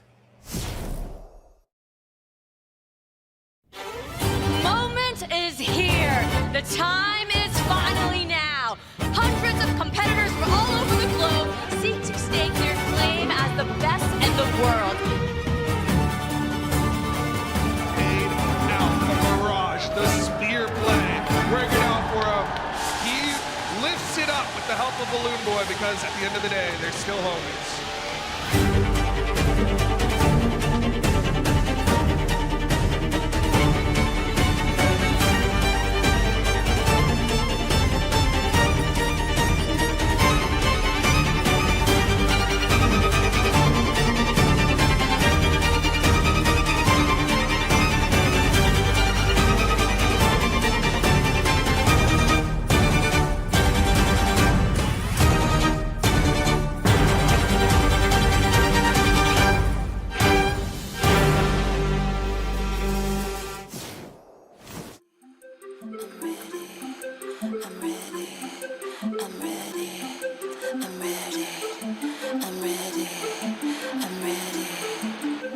Are you ready?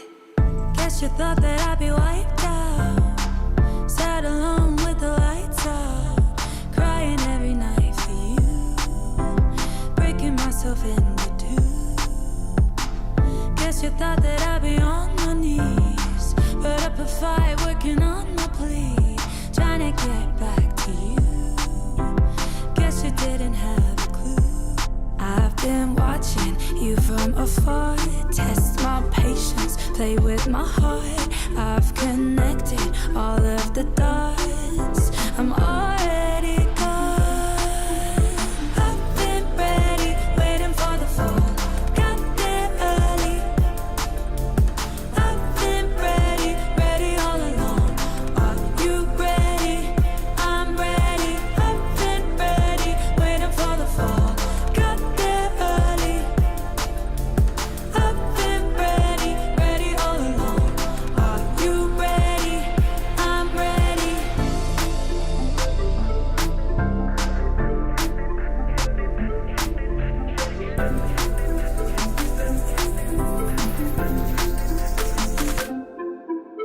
Funny how you still think of me. You pulled the plug and I was happy to leave. What did you want me to do? Guess you didn't think that through. I've been watching you from afar. Test my patience, play with my heart. I've connected all of the dots. I'm already gone. I've been ready, waiting for the fall. Got there early. I've been ready, ready all along. Are you ready? I'm ready. I've been ready, waiting for the fall. Got there early. I've been ready, ready all along. Are you ready? I'm ready.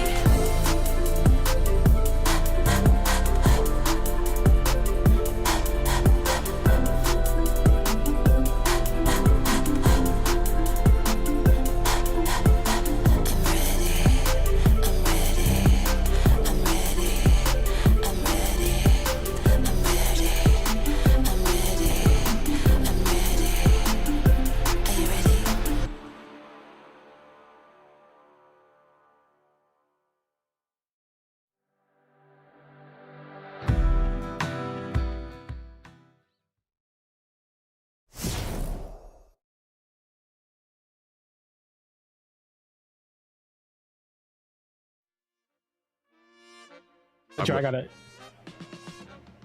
Hello, ladies and gentlemen. Welcome back. Brawlhalla Summer Championship doubles. We just got finished watching an amazing set, and now we're going to be back with even more exciting Brawlhalla greatness. Are you excited, Mr. PJ? Yeah, I mean, if we get anything, like if we get 10% of the energy that we got from the last set, I think it's going to be an incredible time. And how could I complain? I'm here with Zavanoya. We're here on the top 4 of Middle East here at the Brawlhalla Summer Championship doubles. We got a lot of great action here. If you didn't watch Southeast Asia, I'm sorry to hear that, but you're here now with Middle East. There's 2 sets here, and then we're going to go to tomorrow, where we're going to be getting South or EU, Europe, and South America, and on Sunday we're going to be getting North America. As we kind of see these teams start to develop and come through here, it's a really great time to kind of start locking in the winning strategies and get yourself going for BCX, which will be right around the corner.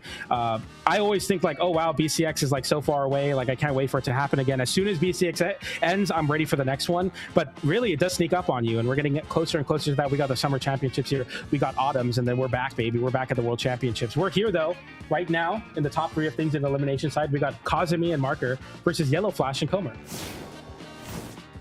Ooh, now this is going to be a nice set. I wonder if we're going to go to Game 5. Every set so far has seemed to be very close, could have been anybody.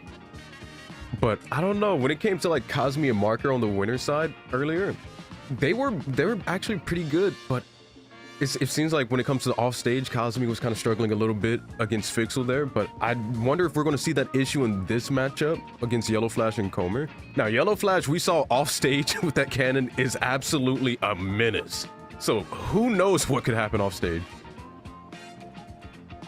Yeah, I definitely think there's a lot to worry about here from both teams. I think they both have really, really strong game plans. I think they're both, like, so far have I think Yellow Flash, like, they really imposed their will. They really got it done in the last, game 4 and game 3, even though it came close to a 1v1 there. But Kazumi and Marker, like, as much as, Yellow Flash and Comer do a really great job, they are coming in with a lot more experience. Marker is your 1v1 spring champion, so he's your most recent official winner in 1v1. They have a very, very strong and solid game plan, so it's going to be difficult. And I think Marker on the Devil Jin is a lot more consistent than what he was playing earlier. I think he was playing... Wait, no, was he playing Cannon earlier?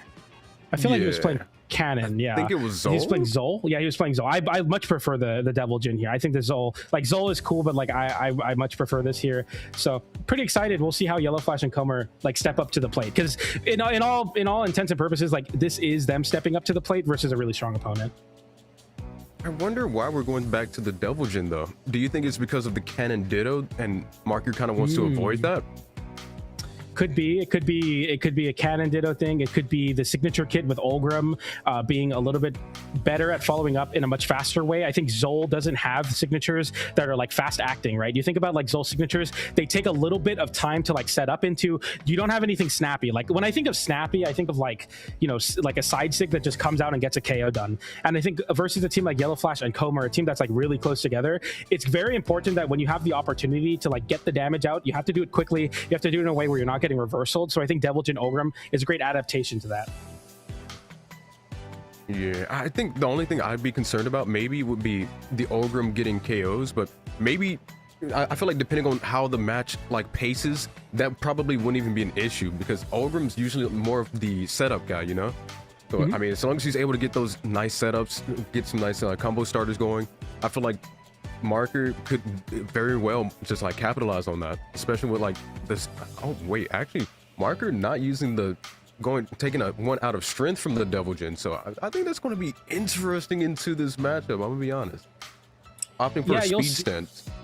Speech stance, and you'll see something to note is that you're not seeing any super stances here. A lot of the 2v2 legends that are strong don't really like benefit from losing 2 and gaining 2, so you'll see that here where everyone's just kind of taking like normal stances.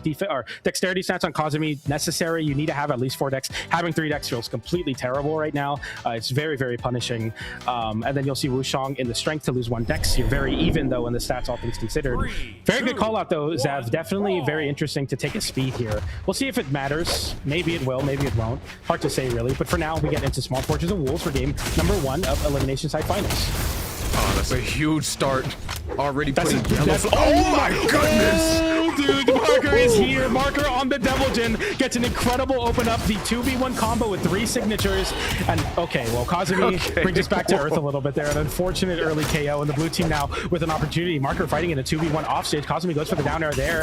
Comer will make it back for the recovery into the end sig. Marker finds the angle once again to get a big signature, and he gets another KO there. Both going to the side of Marker here. The red team have a stock lead. Yeah, so far, this Devil Jin is working wonders, especially those neutral signatures. But, I mean, we saw Kazumi lose that stock pretty early already off stage. But if Kazumi's that could have been very bad, but nice grab out. And then the weapon throws snipe all the way from the left side, which is going to bring the stocks equal, but damage definitely not. Okay, got a little team combo there. Nice recovery. That's enough. That's it. Hit the very top of it. Yeah, you're like, I'm a little bit worried about the Olgrim, the Olgrim getting KOs, and Kazumi's like, hold my blaster, man, I got you, and he got it done there. Hold my axe, I guess, in that spot. The recovery will come off the top. We'll see a side light into recovery as well from the side of Marker. End light, D light, trying to make something happen. Again, high octane here. There's never really a lull in the action. Down air will come out there, and Marker will successfully deflect the 2v1 attempt for the blue team, and he'll even get a 2-for-1 combo there. D light is a side light, getting rid of the damage on the blue team, naring his teammate into the weapon. Like, you need to get yourself down there and pick up your lance, man. So far, I feel like the Olgrim pick is doing wonders. Oh, that could have been very huge for the red team. Nice. Great down sig. That's going to be able to take KO, but we're down to the wire. Okay, wow. Just raw side sig. I was expecting something else, but raw side sig is going to be enough to do it. Marker and Kazumi taking game number 1 there. Dude, this is I'm so sorry. Like, an incredible showing for Marker and Kazumi. Like, a really great job. But man, an incredible jump scare there from Marker to just come out with the double chin and immediately show the strength of it. Just hitting so many signatures and getting it done in that way. Like, it's almost like a little bit. Like, my reaction was to like laugh a little bit because, like, dude, come on. Like, he's just getting away with everything. That's exactly what he intended for the double chin to do, and it works in stride in spades already. Yeah, and I want to give prop to Kazumi there.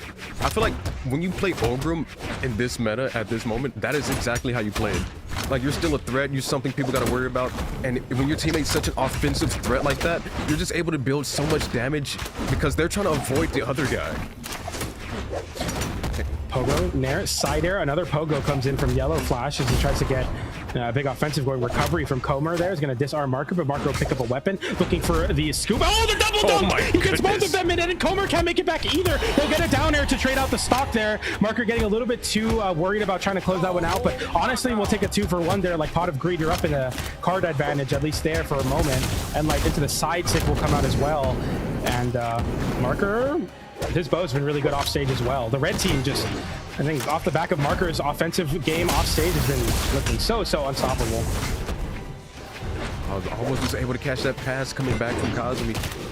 But nice interrupt with the downlight on the bow. Like you said, so far the red team is just, especially that Devil Jin is looking absolutely crispy right now. Well, okay, nice ground pound. That ground pound almost connected, but nice down heavy coming out from Comer there. Going to be able to take Kazumi's stock. Oh, going for the ground pound. It just gets punished with the raw sink. We're seeing that a lot, man. This is great, dude. It looks so funny. You just charge it up, too. Didn't even need to. I'm sure it would have just KO'd, but just putting a little bit more oomph on it. Endlight comes out, spinning bird kick will find the KO on both his teammate, but as well as Marker. So we go 1-for-1 there, an even trade of stocks. Close game if they can take out Marker, but Kazumi is pretty healthy on that second stock still. Ooh, was not able to get the edge guard. The Yellow Flash with the downlight there. Oh, ooh. So far, I mean, both teams very good at covering each other, making sure that the red team just doesn't get this final like push that they need to take this match. Avoiding, gets a big nair. I like the reversal from Marker there. Just like, even in a spot where it can be really scary because you're down a stock, he's still able to get a little bit of damage to try to recruit the losses. As I say, that a big ground pound comes in. Marker avoids that ground pound. Yellow Flash has been, or at least in the previous set, really good off stage, really lethal on the gauntlets, but just hasn't really been able to get the read on Marker. Recovery will come in. Yellow Flash with another recovery, avoiding the exhausted. Kazumi whiff punishes with his axe recovery, and like to whiff punish the big side stick charge up. Recovery comes in again. Yellow Flash trying to go for a KO on Marker. Comer will land back on the stage with a D-light into side light, and the side stick comes out, and we trade side sticks, and it's now Yellow Flash versus Kazumi, but Kazumi with a color advantage here for sure. Endlight will come out, and he's looking to chase off stage with that weapon toss. It'll be the weapon to take his place, and one hit away from taking it. Yellow Flash gets a nair, though, picks up the spear, and now we got some play for Yellow Flash. Very playable here, very big opportunity. Down air, nair, slowly building up. Downlight as well. Recovery will come out. Does not get it. Neither does Kazumi's, though. Another Kazumi recovery comes in. The Rocket Lance not doing much. Tries to get a little bit of a dribble there. Gets some momentum back. The Endlight will send Yellow Flash away. Looking for the KO here. Charging up the recovery, and it works. And Kazumi will clutch that one up and get that stock for the red team. Get that win for the red team, I should say. A beautiful closeout from Kazumi there. I will say, didn't that feel very like nostalgic seeing that? To charge up Lance? Yeah. Yeah. We don't get to see that ever. Yeah, old reliable, man. It's been working for so long. I mean, if it ain't broke, don't fix it. Yeah, definitely very nostalgic. I mean, I don't think we're gonna see much Lance in NASA EU, so it's cool to see here, like, just a classic charge it up and get the KO on Ogrum too. Yeah, I mean, also, this is not the first time we've seen Ogrum and Wushang fight to the brink this tourney, which is interesting that those are always like the last two legends left on the stage. Yeah, the main characters of Brawlhalla. I guess if you're a clutch player, if you like to, clutch out, you gotta be locking in on the Ogrum or the Wushang for sure. We go into the next game here. Small Fortunes of Wolves. The red team up 2-0 in the set. Yellow Flash and Comer just really haven't had an opportunity to kind of stop or refute this game plan from the red team. They are definitely looking very good here. They came in from the elimination side. Comer and Yellow Flash with a great previous set, but it might be too little too late to try to get this win. Yeah, that's the hard part about coming off of like matches like that fast back to back. Oh my goodness, how many ground pounds was there from Yellow Flash? That was so many. Was able to get the KO as well, but holy. I feel like as I'm watching, like, dude, like chill, man. Like, they're just no chill here. They're all just running at each other. Cider comes in, nice ground pound on the end line. Love to see that very active game plan there. Yellow Flash kind of misreads that his teammate won't be able to make it back without some assistance. Maybe for the better though, to not go off stage and risk your stock as well. Cut your losses and move on. Cider coming in as well. Weapon toss will go a little bit high, looking for a KO. Here is Yellow Flash. The breakdance does not connect. Recovery will. Unarmed. Nice big combo for the blue team here. They did it with a quickness. Marker will reversal with an air though, so not getting or not avoiding punishment for your miss on that team combo for sure. Down air into recovery. Double gauntlet combo will find that connection. Down sig on the end sig of your own teammate into Marker's down sig to punish you for hitting your own teammate. Ground pound into down air. Comer cannot make it back, and in a moment Marker equalizes the game. 3 hits is all it takes, and now the red team back in a position to potentially win this set right here, right now. That's what red team needed. Marker. Wait, nice, okay. Nice interrupt. Was able to get the down line into the Sair. Marker still going. Marker isolated over there with Yellow Flash is just getting a lot of hits in. He's still going. He's like, is he like soloing him out? Oh, the ground was not able to connect. On the other side of it, Kazumi and Comer in an anime battle off stage. Comer gets the better of it though, and Marker now in a 3-stock to 1 2v1. We'll see him try to win this set right here, right now. Ground pound does not connect, and that ground pound will. We are kind of gifting him stocks here. I don't love to see that for the blue team, even though you have 1 to work with, and like there, just kind of biding his time here, getting a little bit of damage, but also not wanting to force anything off stage. As I say that, goes for a down sig. Side light into the Nair will send off stage. D-light into side air into his teammate. Down sig. Ground pound drops. And a recovery to hit your own teammate and give a chance for Marker to pick up weapon. Side light, chase dodge forward, side air. A weapon toss, a weapon pickup now from Marker as blue team look to close out this game. Into the Nair, into the end light, into a side sig. We go to game 4. Blue team rally back. Blue team needed that. Ooh, that was huge. I wonder, what kind of adjustments are we going to see? Are we going to see a map change here, or does the red team just simply think we just need to play it better? It looks like they're keeping the same comp. I think it's a great comp. The Double Gen and the Ogrim, I think is worthy. They just needed to play that last game a little bit better. The blue team was just able to get so many like team combos going, like just so much off stage as well. So I mean, I guess we'll see what adjustments they make in this match. I mean, if I have an adjustment to make, it's like, let's not let Yellow Flash do 609 damage, and let's get Kazumi to do 100 more than 139. Like, you know, sometimes they say ball don't lie, the numbers don't lie either. And light into down sig there. My dog getting excited for the match too. I hope all of you at home are, because we're getting into this one, game 4 now. Ooh. Everybody trying to find some way to get in there, trying to be the big moment. But so far, both teams kind of just trying to find that opening, but it looks like, wait, is Marker getting something started over there? Or Comer? I mean, both teams, it feels like they're playing this a lot smarter than earlier. Yeah, sure. I definitely agree. It's a lot more methodical, a lot less just swing at everything that moves, and I think that can definitely benefit for both these teams. Your D-light into side light didn't pull the trigger on the recovery there. Tries to go for an extended read with a GC side light. Big punish on that, and just a lot of whip punishing from the side of Kazumi. Recovery comes in as well. Down light there interrupts something. I'm not sure what the startup of that was. 3 D-lights will connect, and that down air into recovery will as well. Nair into the GC end light, a very classic combo for the gauntlets. No weapon toss there from Kazumi, and we are all red here except for Yellow Flash, who's on his 2nd stock though, so definitely still down, even though not in damage. Big 4-piece there for Marker. Comer will throw his weapon away to get himself a little bit of space to make it back. Cider from Yellow Flash now, and both Kazumi and Marker are split up. 1 pogo, 1 falls for the red team. Weapon toss will make Kazumi fall as well. No, not quite. Kazumi opting to hold on to that stock instead of resetting there. I think that's an interesting choice. Because like that, they're going to stagger just a little bit, but Marker is going to try to hold on to this. Nice. Oh, what an interrupt from Yellow Flash there. Stopping that side sig. That definitely would have KO'd there. For sure. So now Comer's going to be able to hold on to that stock even longer. In deep red. Oh, not anymore. Caster's Curse. Caster's Curse strikes again, and the blue team now both fall as they had an opportunity. Zap had to say something, and now the red team rally back here. Gomer gets completely blown up there in the damage. Cider will send him off stage, and now as he was on his 3, now he could potentially be put on his last. The Caster Curse transcends stocks. The ground pound does come in though, so Kazumi will lose that stock. 2 stocks to 1 for both teams. GT into ground pound will punish. And now the game is looking a lot more different now. But so far, I mean, Marker, nice interrupt with the down sig, also able to get a KO as well. I mean, we got an even like stocks here, but I mean, for blue team, they need to win this one. So there's a little bit more urgency there. Yeah, definitely. When you're facing elimination, and Yellow Flash kind of shows what it can take here. 2 D-Sigs will connect on the red team. Recovery comes in. Enlight waiting. Jump side air, trying to call it a jump. We see a very big split of the blue team here. Yellow Flash will even get catch a weapon toss there, but the late exhausted recovery on the unarmed will give himself a little bit of space. Comer finds a way. And now it's a 2v1 with Marker in a very, very bad spot. The blue team have brought this one back. Sidelight, wait, dodge. Sidelight recovery from Comer. Just no chances there. Finally, love to see that. A team or a player that's just like, I'm going to take it into my own hands. I'm going to stop letting this get into like a 1v1 or a weird thing. I'm just going to make the read right here, right now. Yeah, but you know what this means. We're at game number 5. Oh man, here we go. Game 5. I'm excited.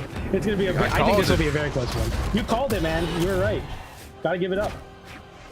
I wonder what map will they choose for the final match. It looks like we will be going to the small fortress of wolves. No legend swaps either. No stance changes either. We're just going straight back into it. Huh. Would you have swapped too many things, Av? 3, 2, 1, brawl. Honestly, I don't think I would have. Because I mean, we saw in the first like 2 games how dominant like these 2 picks were. And the other team didn't change their picks or anything either. So I feel like it's more of just a game plan thing. Oof.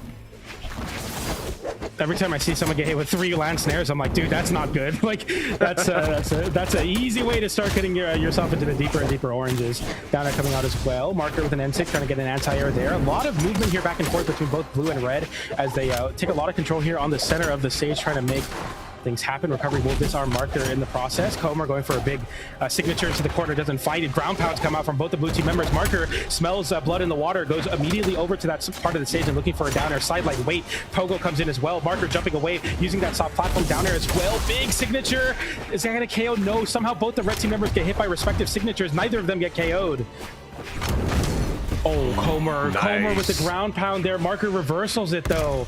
And the downer comes out as well. And the blue team has so much stage control, but Comer, like, really wishful thinking to expect Marker to get hit by that. I feel like he didn't really earn that read. And for that, you'll lose your stocks first. Nice neutral air. Marker just getting some damage while Kazumi spawns in, but nice recovery coming out from Teska.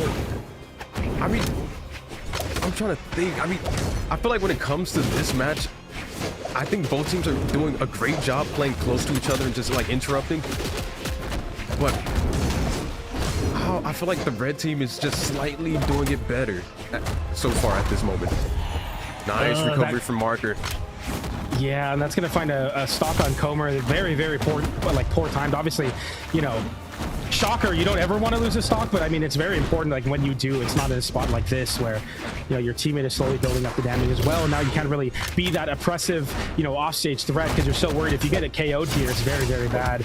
And like there into the side, like just waiting. Yellow Flash with a big ground pound. Wishful thinking again there. Downer will punish Comer. Comer without a weapon now. Ground pound gets dodged, but some team damage comes in. Ground pound comes in. Somehow the blue team capitalizes. Yellow Flash gets it done there, but a haymaker from Kazumi, and that was the haymaker that was heard around the world. An opportunity to make it a 2v1, and Kazumi takes it, and he finds the mark when he needs it. Yellow Flash now getting caught by the side air, and it is 3 stocks to 1 here, or sorry, 3 stocks to 2, but even then it's a 2v1, and as long as Marker sits behind Kazumi, there's really no problem. Side air will send off stage, not enough to KO. Looking for a ground pound here, looking for that tap-in option. It's going to be an end light instead, and we'll see a 2v1 play out here. It could be a team combo. It could just be a lot of hits. Really, so many ways to win this one. End light, side sig, side light. Big open up there. Okay, yeah, to a down 6. So I thought we're going to try to see maybe a mix up there, but doesn't look like it. Marker gets a slam dunk, almost enough to KO. But one more hit, Kazumi will go for a ground pound, won't find it. But we're kind of just delaying the inevitable at this point. Down air coming out, waiting is Marker. Marker looking for something. GC signature does not connect. Recovery on the lance into the wall will not connect either. And the red team just need one more good hit, and it'll be a Kazumi down air to close out the stock and close out the game. Kazumi and Marker deny the reverse 3-0 and get the win.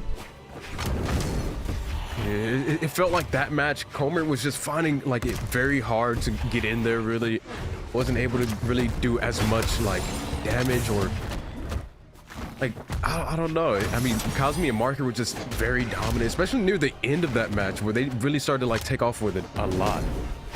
But I mean, very well fought by Yellow Flash and Comer, taking it to a game 5. But in the end, Kazumi and Marker played it a little bit better, and therefore they will be moving on to the grand finals to face Fixel and Poe.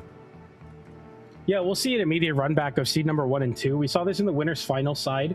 I will let you all, I'll remind everybody that this went in the favor of Poe and Fixel in a game 4 fashion. So 3-1 in the favor of Poe and Fixel to get that win. Kazumi and Marker then go into elimination side and win a very close game 5 off the back, or sorry, facing down a team with a lot of momentum. I thought Yellow Flash and Comer looked really, really good. I think they are a very strong team, and congratulations to them getting 3rd place. You know, obviously you want to go further, but I think there's definitely something to be said about, you know, placing your seed. You know, for it, the bracket right now, the top 3 is 3rd getting 3rd, and 1st and 2nd playing for 1st and 2nd. So seeding will hold true, and yeah, they'll place exactly where they expect it to. One day, I'm sure they'll push further past that, but today's not the day. Just too much action there from Kazumi and Fixel. Yeah, now that we're seeing the run back, I'm very curious. Are we going to see the Devil Jin again, or are we going to go back to that Zol? Because I feel like the Zol in that first like set that they had earlier in winners, I feel like it was doing a great job, but at the same time, I don't know if it synergized too well with what Kazumi was doing. You know what I mean? Yeah, I definitely have to agree with that. I think like synergize, like it's all about the give and take of like synergizing with someone, or like playing so that when you have your moments you get the most out of them, right? Like I think Gauntlets is an example where like it's a weapon that does both, which is really, really amazing. But there's other weapons like Scythe, for example, where it's like if you're really confident on Scythe, you might forego a more meta 2v2 weapon just so that you have like really strong play when you get those situations, even if your teammate can't really follow along with that. So I think that's an incredibly like poignant point, or that's incredibly poignant, I should say. Like, what are we going to see? Are we going to see the Zol that kind of feeds into the playstyle with Kazumi more? Are we going to see the maybe quote-unquote more selfish Marker Devil Jin? We'll see the Devil Jin to start us off here. Which I think that is like a good adjustment, because I feel like maybe they got a bit used to the Zol earlier on, which is why they're in losers now. But I feel like we're going to see a different matchup here. I'm excited to see how this Devil Jin flows into this one. And for those of you at home that have never watched a double elimination bracket, we are in the grand finals. The people with the W just need to win 1 set. Kazumi and Marker, E for elimination side, will come in here and have to win 2 sets in the same time to get the win here. 1 set of a cushion for Fixo and Poe as they are coming in from the winner side. We go to game 5 now. Small Fortress of Wolves, and we're starting off with quite a bit of action here, but definitely not as much as we saw in elimination side. I will note, I'm glad they're slowing it down a little bit, but Poe and Fixo, an incredibly strong and talented team, will definitely be able to slow it down and get with, you know, really control the pace of the match. Yeah, let's hope Kazumi's not going to make the same mistake as the last set, going off stage with Fixel. Oh, wait. Oh my goodness. Nice. Oh, Marker. Great coverage with all those down airs, and Kazumi was also able to just make it back. So I feel like that was worth for sure. But now we got Fixel with the ground pound. Tried to weapon throw. That's not going to be enough. It's pretty interesting to see, like, somehow Marker always gets like 1 more hit off stage and he didn't ever get punished for it. Like, it's incredible that he's able to throw out like, what was it, 3 bow down airs, make it back to the stage, get the KOs. Nonetheless, a trade out of the stock there. Poe, the stock tank of the match right now, still on his first. Fixo avoiding, but we'll find a KO there. The unarmed recovery, I believe, off the top will close out that stock. Sidelight recovery. Fixo in the 2v1 will invite danger and actually start fighting, like really scrapping with the red team here as he gets quite a bit of damage. Nice from Marker to break that up with an NSIG. Trying to make it back to stage. Gets disarmed. We got Marker edge guarding Poe, but now we got the reversal from Fixel as well. Nice side stick from Marker. Nice there as well. Marker able to just separate both of the blue team. It's getting so much value. And nice pass to Kazumi with the ground pound. Beautiful execution. Yeah, like if that was necessary, that's really cool. If not, it's also really funny. So either way, you're winning for the red team there. Definitely a morale booster here as they've rallied. And many times you'll see this where the team coming in from the elimination side of the bracket with all that momentum will make a really good take at the winner side team. And I think that this game will be the locking back in warm up. Of course, they went to game 4 in the last set as well, so there's precedent for sure here. Nair to down air, time for a pixel. It's not over yet for the blue team. I will note Nair will find a reversal KO, and it's now all even. As Kazumi gets hit by one gauntlet recovery and then immediately disengages, jumps, dodges, recoveries, anything he can do to get away from the blue team that look to get the KO off the top, and like dropping the side of Kazumi there as the Nair does not set up into the correct timing. Bit of team damage there, catches Marker as the Endlight leads into the end sig of the side of Fixel. And Fixel with a GC sidelight into recovery will close out that stock. And all off the back of a little bit of team damage. Something so little as an Endlight could be the difference maker when you're facing the champions, and Fixel and Poe take that game away. Wow, that's insane that the momentum shifted like that just off of one mistake from Kazumi there with that neutral light on that lens. That's man, that threw Marker in such a bad spot, and the other team noticing that was able to just capitalize on it, and then everything after that is just history. But I mean, I feel like for the red team, there's not really much to change. Just gotta play that better. Yeah, for sure. And it's really like the thinness of margins when you're facing people that have won so much in the past. It becomes a thing where like they will know when you make a small mistake, and like the best teams will find a way to like make the small mistakes be the biggest ones. And you'll see there just a little bit of a hiccup there, a little bit of crossing of wires on the right side of the stage, and you lose. And light into down sig, the side air from Poe as well, trying to get something happening. The down air will interrupt the recovery startup. Kazumi will make it back to the stage. Spinning bird kick does not connect onto Marker. Side air off the D light from the red team, and Poe right now has been kind of cooking them off stage. Kazumi can make it back. I'm not too sure where he was going with that, and Poe and Fixel will rally together and make the connection for a big combo onto Marker, who will hold on to the stock, will not get KO'd by that Nair, but takes so much damage. Spinning bird kick will KO anyway as Poe keeps kind of alley-oops that there. The weapon toss keeps Marker in place as he tries to go for a ground pound, and the N-Tick just punishes him for jumping out of the hit stun. Red team really, really in dire straits right now. Oh, huge from Poe! Oh my goodness, the cannon shenanigans. It happened. Oh, how early was that KO? Oh, jeez, these things will close out the side. Yeah, that is a vintage Zol one read and you lose your stock. A classic open up there from the side of Poe, and that is the cannon that I think we've all had so much, trauma to collective trauma fighting. Cannon right now is like such a consistency weapon. It's like your KO options, but it can just do that. It can just blow open a match, and you're up now 5 stocks to 2. And Marker will have to burn a dodge as he gets hit by Fixel's down air, sidelight into the jump side air, a reversal jump side air on the side of Marker won't KO. Poe now getting honed in on here as you are the most vulnerable, but a ground pound breaks it up. Side air interrupts his own teammate there, but it doesn't even really matter that much. Another side sig on the side of Marker. The signatures have been working, I will say, which is good, but you have a lot of work to do. Red team slowly crawling their way back, but it's not. Oh, wait. Could be winnable. Anything could happen, especially with players this good. You just never know. It's just like last match. But blue team got to make sure not to go for anything too crazy. They play this smart. They got this. Oh, but Marker is just not letting up. Nice down sig. But wait. Oh, wait. Whoa. But I feel disturbance right now. I think that there's an opportunity for Marker here.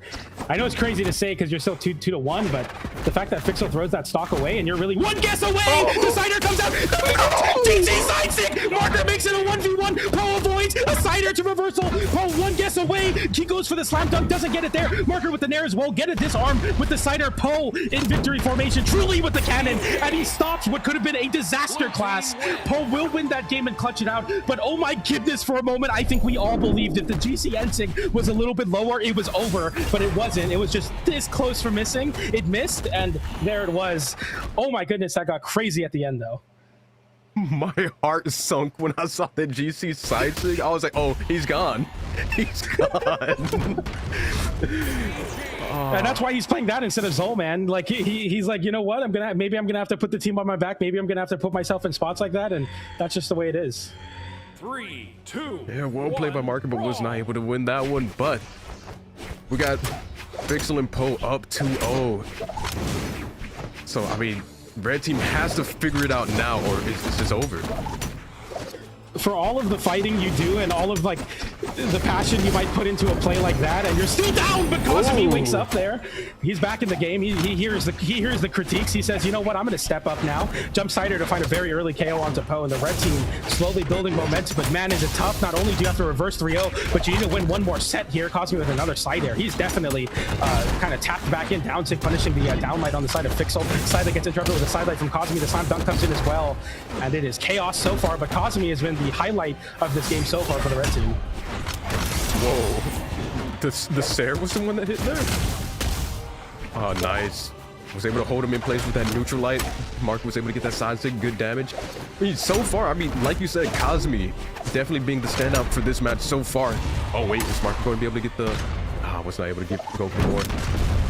But yeah, when Kazumi's playing like this, it's scary because it's just so much like damage going around. It's just hard for the other team to really like come back from. Nice. Oh, Kazumi was not able to catch that sidelight. That would have been huge. But we got Poe on final stock for this match. Oh, look at the way they're weaving. Whoa. Wait, Fixel, the big side air will find the KO onto Kazumi. Potentially, no, the nair will come out, but that's a big down air. Ground pound hitting your own teammate. The blue team, I feel like if you find some KOs there, there's chances, but this game might just be out of reach. Slam dunk off the end sig, a double slam dunk, if you will. Ground pound coming in, weapon toss will send Fixel quite low. Fixel, can you make it back here? No, that's a very uncharacteristic mishap, but somehow Marker getting a KO off the top as well. And it's 4 stocks to 1, and Fixel says, yeah, no, not gonna happen. We'll go to game 4. Red team wins. You know, that's what you would like to see as the red team. I feel like that is great momentum, especially when you win a match with that much of a lead. It just feels great. So I feel like we might go to game 5. We might could. Yeah, I mean, I'd kind of love to see it, especially with like the showing that Marker did at the end of that game number 2. I feel like there's so much more to be seen, there's so much more Brawlhalla to be played, but tall task for sure. You have to win this game, and then you have to win another game, and then you have another best of 5 set to win the tournament. So, you know, maybe just like the players, all you can worry about is this right here, right now. We'll go into game number 4 now. Small Fortress of Wolves, Kazumi versus Kazumi, Marker, Fixel, and Poe. After the back of a dominant 4-stock performance from the red team, Kazumi really stepped into his own. I really love to see him stepping up. He listened, he hears the critiques. I'm sure he's telling himself the same things, like he needs to pick up the weight. Marker's been doing such a good job. It's his turn to come into the game, and I think he did. Yeah, they were able to just get so many team oh, what a ground pound from Poe. Oh wait, is Marker going to be able to steal that stock away from Poe? No, nice coverage from Fixel there. Ah, that was not worth. Ooh, that's some damage. Yeah, blue team so far with a decent lead, getting a lot of extra credit. Kazumi on that second stock, taking so much damage. Nice ground pound coming out from Fixel there. Is Marker going to be able to touch? Marker is able to make it back. They got to figure out a way to get some type of KO here, some type of stock, just to bring this match back within grasp.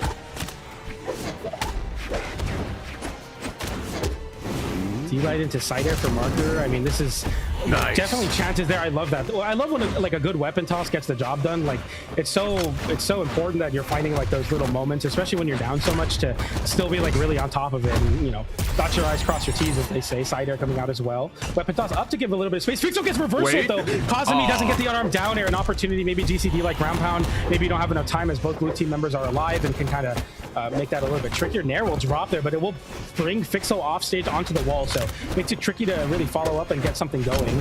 Side air there. Down air, side air, down air as well. Poe in a bad spot. Kazumi with a down air. Another down air gets dodged. Into the ground pound, into the double.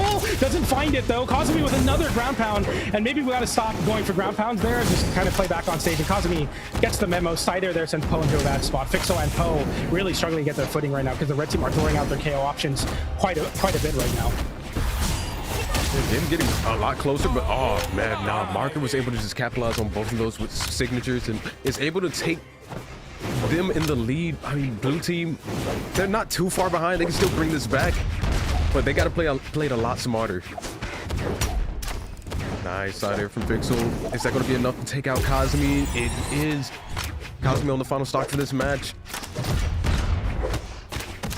Nice marker. Whoa, what a dodge. When the ground pound comes in, Fixel will reversal that and a shutdown. There, thank you, Remix. Like, yeah, that's a great thing to point out, man. Like, that's a big shutdown, especially on a player like that that's been doing so many things for the red team here.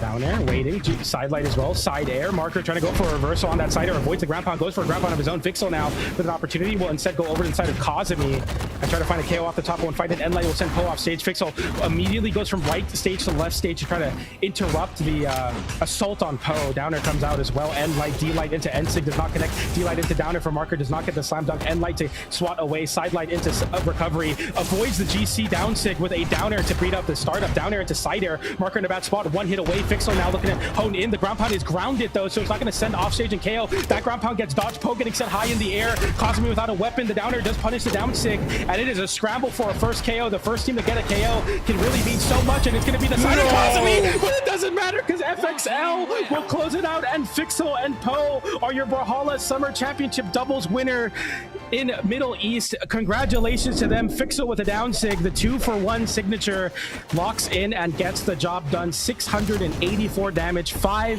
KOs, an absolute masterclass from your 2v2 Summer Champions from 2025 and 2024 respectively. They get it done again in 2026. Man, what a close set. Almost was able to bring it to, I mean, we almost got game 5. We almost got it. It was right there. Yeah, congrats to Poe and Fixel. Man, yeah, I'm just thinking about it.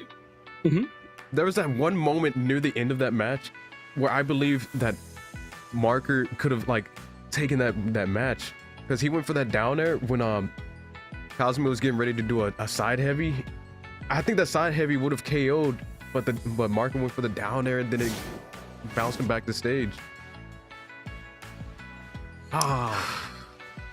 Unfortunate, but they played very well. Yeah, for sure. I mean, I think the emotion that you're portraying is so right. It's like they were so close there. Like they could easily went to game 5, and who knows what can happen in game 5. Anything can happen really at any moment, but we'll see a bit of a recap here of the top 4 that we saw. Poe, Fixel versus Kazumi and Marker is a 3-1 in the favor of them in the winner side of things. Fox and Majestic and Yellow Flash and Comer play one of the most exciting sets we've seen maybe ever in Brawlhalla 2v2s. That's going to go 3-1 in the favor of Yellow Flash Comer. We got a game 5 with Kazumi and Marker coming in from the elimination side, or the winner side into elimination side finals. Stop the momentum of Yellow Flash and Comer. They actually reject a reverse 3-0, get that win. But in grand finals, a repeat of winners finals. That's a 3-1 for Poe and Fixel over Kazumi and Marker. And a congratulations to them for sure. Congratulations to Kazumi and Marker for getting second. But Poe and Fixel are just absolutely undeniable. They sported the 2025 and 2024 champion titles for Summers. And now they'll both be able to sport that 2026 going into next year, because they are on a tear within this region. Very well-deserved win. Are they going to BCX? That's what I want to know. You know, man, that's the question that everyone's wondering. I think who is going to be making it out to BCX? And if you're like, man, I'm ready to go, you should go to BCX, man. BCX is the place to be. All these events are awesome. Brawlhalla putting on great events, regional events online, so that anybody can compete and anybody can get a shot at glory, at some money. I don't pretty good amount of money, I will say as well. But BCX is where it's at, man. That's what we're looking forward to at the end of the year. That's what it's all about. But congrats to Poe and FXL, or Fixel, for getting it done. Congratulations to them. Big shout out to 2026 Middle East Doubles Summer Champions. Never really had any doubt. But yeah, I think that's going to basically do it for us. Zav, I want to give you your opportunity to say something before we head out. So anything you want to add? All I want to say is I had a great time. I hope everybody in the chat had a great time as well. Amazing matches, amazing players. I mean, I don't really have much else to say, but I mean, we'll be back tomorrow with even more amazing Brawlhalla. So I mean, hey, keep your calendars, hey, put it on the calendar.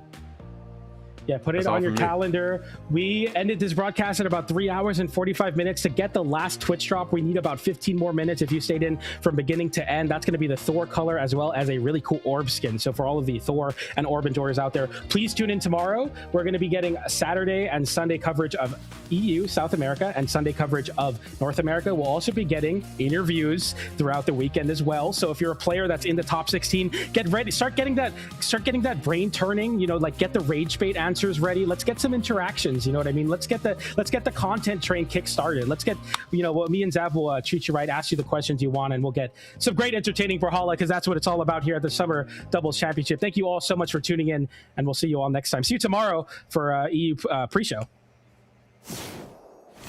Nice nair into side light or side air, so you're seeing a little bit of damage, but that down air, the ground pound. It's a nice team combo, but Yellow Flash on the sword is just getting so much.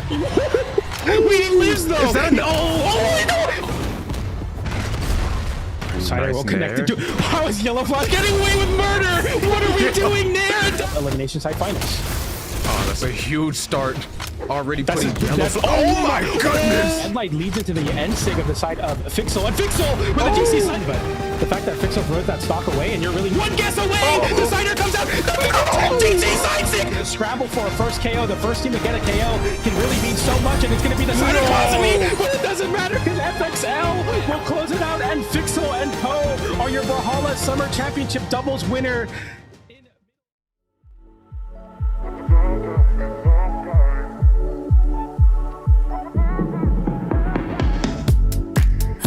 Stars. Every time I see your face, my heart is sent to outer space. Falling so fast, never been so free from fear. You made your feelings crystal clear. I'm flying through the atmosphere. Your love's got me lifted, never seen the moon so near. I'm dying to get into your arms. Your touch is all I think of, and I knew it from the start.